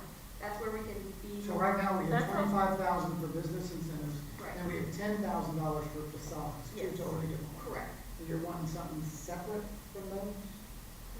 No, I'm saying that they are separate. What I'm saying is I don't think that the business incentives is defined, like, Well, we just kind of defined it, that's what they said, it's, the case by case basis. yeah. And that's example, I mean, this is the price example, it's $150,000. Yeah. You know, I mean, trying to budget, I mean, you put $100,000, you put $25,000, you have something. If you have somebody coming in and needing 10 or 15,000, you got the money that you can prove and go forward. If it's a big project that's more than that, then we're gonna have to go through budget amendment, we have to budget amendment, and we're gonna have to do council approval, which is a process. Whereas if it's less than 25,000, or if we budget 50,000, we can easily approve that here and move forward. But that's where you gotta play with, you get so much money, and how do you allocate that money each year? And so, you know, that's kind of what Pam and I are talking about. Probably in the May meeting is when we're gonna have it won't be a workshop, it'll just be our meeting. But we would go through and talk about how we wanna allocate those funds for next year. I'll be here. You know, Okay, moving on. BNSF update, we didn't get on BNSF. Oh. Please, yes. Phase 1 will be done April 1st. Anybody that hasn't gone out there, it's pretty. Yeah, cool. so if you do want to go visit, in all seriousness, If you do want to go visit, you do kind of have to make an appointment kind of type of thing. So if that's something that the board would like to do, you know, get with me. We can probably set up some kind of tour with them on site. It's really amazing to see when we went out there, just seeing how everything is set up. And I think it's just one of those things, just taking pride in knowing it is the biggest one, and they chose Cleveland, Texas. I think it's just amazing. Why don't you make an appointment for the board to go visit BNSF? Is early in the morning or late evening better for everybody? Depends on the day. Yeah, that's the truth. Yes. So I can look to see Do, 6 some o'clock. options, you know, maybe. See if we can get 6 o'clock in there. It's gonna get dark. In the morning? It's dark at 10. Oh, okay. Yes, we can do 6 o'clock. I'll find a date. I'm thinking about these guys that work, you know, regular, you know. Yeah, I'll set up some dates Five, and see what 6, works for 5 or everybody. 6. Okay. And then let's go tour. Yeah, I think it's gonna be awesome to see. I mean, like I I'm all said, in. that's one of the biggest ones, and they chose here to do it, so I think it's really cool to see. Absolutely. Yeah. Be proud of that. Thank you. Yes, You're welcome. absolutely. Okay, Roger Brooks, D, Airport Land Opportunities, Expansions and Improvements. We're trying, Roger, we're trying, brother.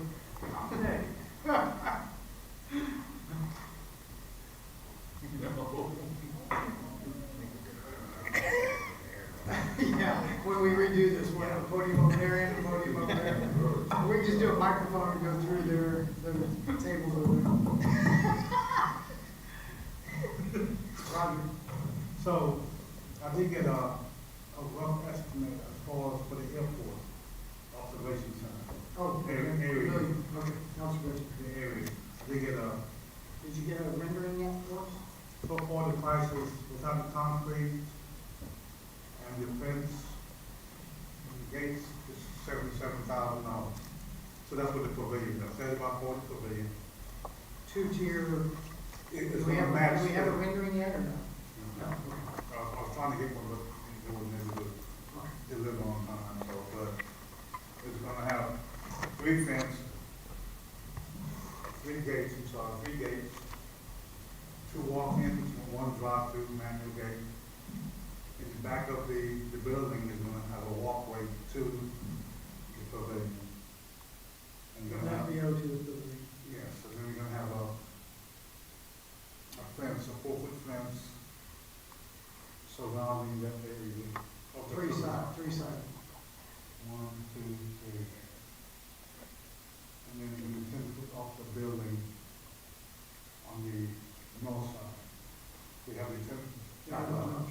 Right, so They don't, but so if we, between now and the next one, yeah, again, I'm trying to get a, so agreement. I'm trying to get a picture so you can see exactly Get what I'm renderings talking to show us and. Yeah, I tried, he wasn't able to do it today, so, but yeah, that's You pretty much. might get, whoever made this rendering, you might get them to do it. Danielle?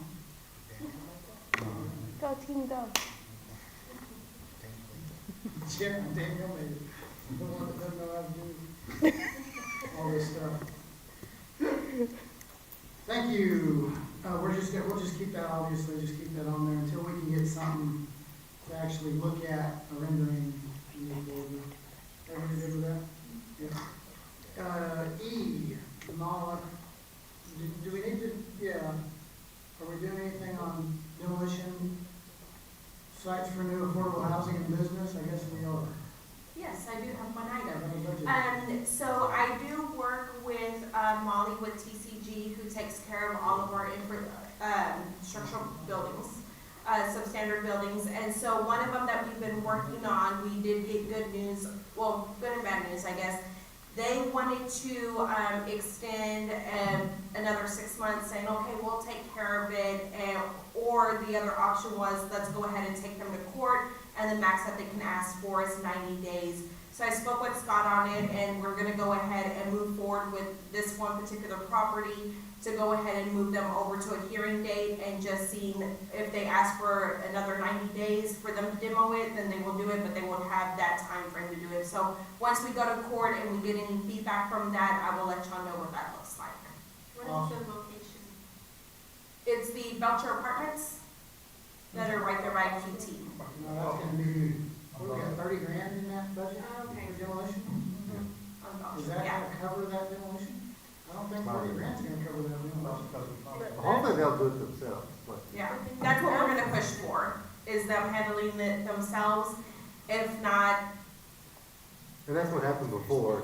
We went through this process, we got to this point, they said they were gonna do it themselves, give them 6 months to do it, they've had more than 6 months. We went to that point, they didn't do it, so then you get to start all over from the very beginning and move forward. So that's what we're doing now. Now we're back to this point again, and now they're asking for their 6 Yeah, months, we're saying, we're no, gonna end up we're having to moving do forward. this. Now, if they go and demo it themselves before we get to hearing, that's great. But Dan, what were you gonna say? No, that there's, monies allocated in development services for demo, Correct. although I'm not sure what the amount is. it's like 25,000, but So this between- demo is more for commercial, that demo is more for More like. for housing. residential. Residential. and there's a few residential properties that We're I do seeing have it. in mind that we've been working on. So if we have to demo this, we're gonna have to come up with, obviously, probably a little more money than 30 grand. Probably. 30 grand's not gonna cover it. It depends on the interior structure as far as how old the building is. You have to do a test first before we do anything, but it shouldn't be that bad. Has asbestos testing been done at this? Yeah. No. No, it has not been done yet, but it will have to be done prior to demoing and reported to the state. Right, because Well, speaking of So y'all demo, are we do giving have us a commercial. warning, basically. Yes. Yeah, we do have the commercial one that's down up the road that started the demo. Fortunately, we kind of had to stop it, but they're gonna be picking back up on that demo as well, I'm sure y'all So the warning for the board is y'all are gonna be coming from over. Yes, because we're beautifying the city of Cleveland. Man, you are really fitting in that job. Okay, F, old fire station pavilion, completion and beautification of the pavilion area. I don't know who else went out there and looked at that in person, the way it is right now, but we sure need to do a lot more to it. I like this rendering, this was yours, correct? Yes, sir. Okay, where are we at on money, we're waiting on Roger Brooks. Yeah, come away. Take your time. I don't have a price yet, I'm waiting on a price yet. Do we have a guesstimate, something that maybe we can give a maximum on, About and get it 15,000, down the road? 15,000. That's to make it look like this? Yeah. Including the wraps, column wraps, yeah. Yeah. So, yeah, I'm with Brent, let's do it, let's get this out of the way. Roger, I have a quick question I do based too. off of, well, our statement about something that, a resident had mentioned Okay. that listened in on the last meeting, talking about adding the beautification around it, right? And they pointed out some of the other pavilions and some of the landscaping, and I think that their primary concern is, would the landscaping, if it is like real fresh landscaping, be upkept, or will this be something more artificial, or something that's like low maintenance, so you don't put extra work on y'all to have to go in and constantly It's keep gonna be it low nice? maintenance, it's gonna be low maintenance. So, but their takeaway and what they asked me to share was that if we're putting something there, and especially on the main road, that we put something that it's not going to die and look like some of the other pavilions. So it will have, Sprinklers. sprinklers. It's gonna be water. So it'll be water, like a mist, like a mist. Yes, all of the, I think what the. once I get the information, the required information as far as pricing, details, I email it to you all. I think what the objective was is to make that kind of a downtown park area, Plaza Park, something like that. We'll put a sign out there with a name on it. John Williams. Well, we kind of talked about, you can kind of see the shrubs, low maintenance shrubs, doing drip irrigation and mulch around the pavilion. We do have prices for that. We've asked for irrigation for the grass, asked for doing sod on that area. We're still waiting on that price. We've asked for doing sidewalks up to the pavilion and the ADA ramps that's required for the access. And we've also talked about doing the power pole out there, doing a spotlight, LED spotlight that's going to shine on the mural on the backside. And then we talked about doing 6 uplights, which you can kind of see there on the 6 different columns, with then also some LED lights on the inside of the pavilion that are in the vandal-proof structure. So we're waiting on all that. I think we're $10,000 right now, minus the couple of items. So we're looking at 15, maybe improvement. Y'all tell us, give us direction for maybe up to 20,000 to do that. We'll finalize that project and then we can move forward.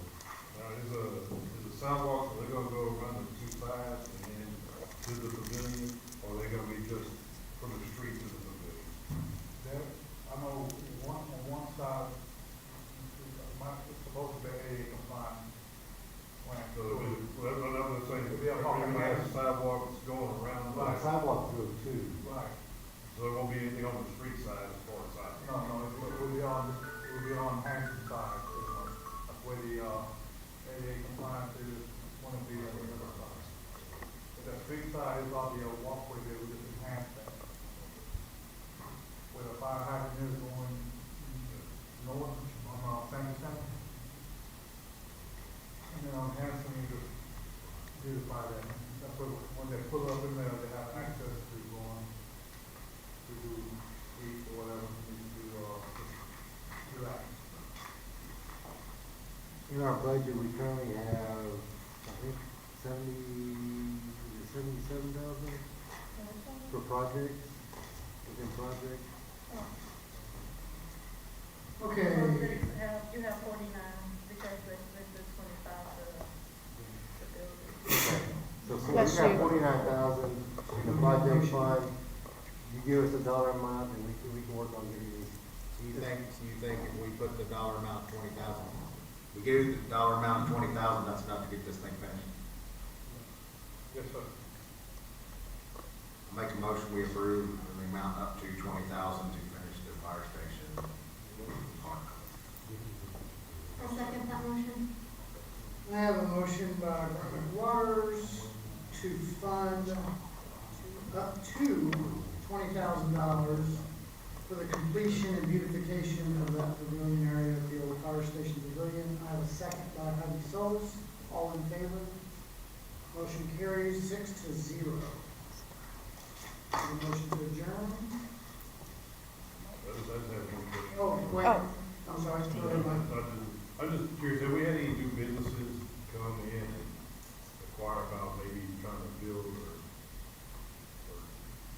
or start business here, you know, build a business? We've had some inquiries, and I've also worked with the Greater Houston Partnership and the Governor's Office, EDC branch out of the Governor's Office.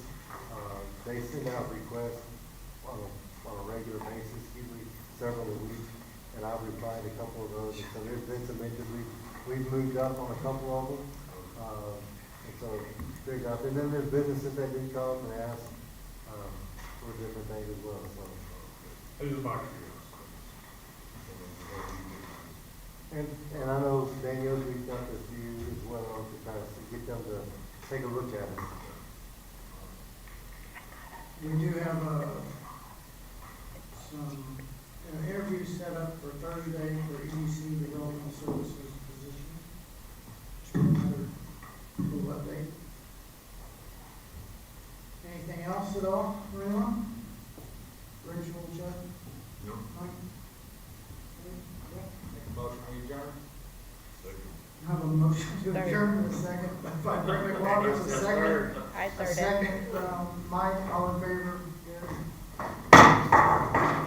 Pamela, raise your hand, you got a question? I was in favor. We're done, we're done.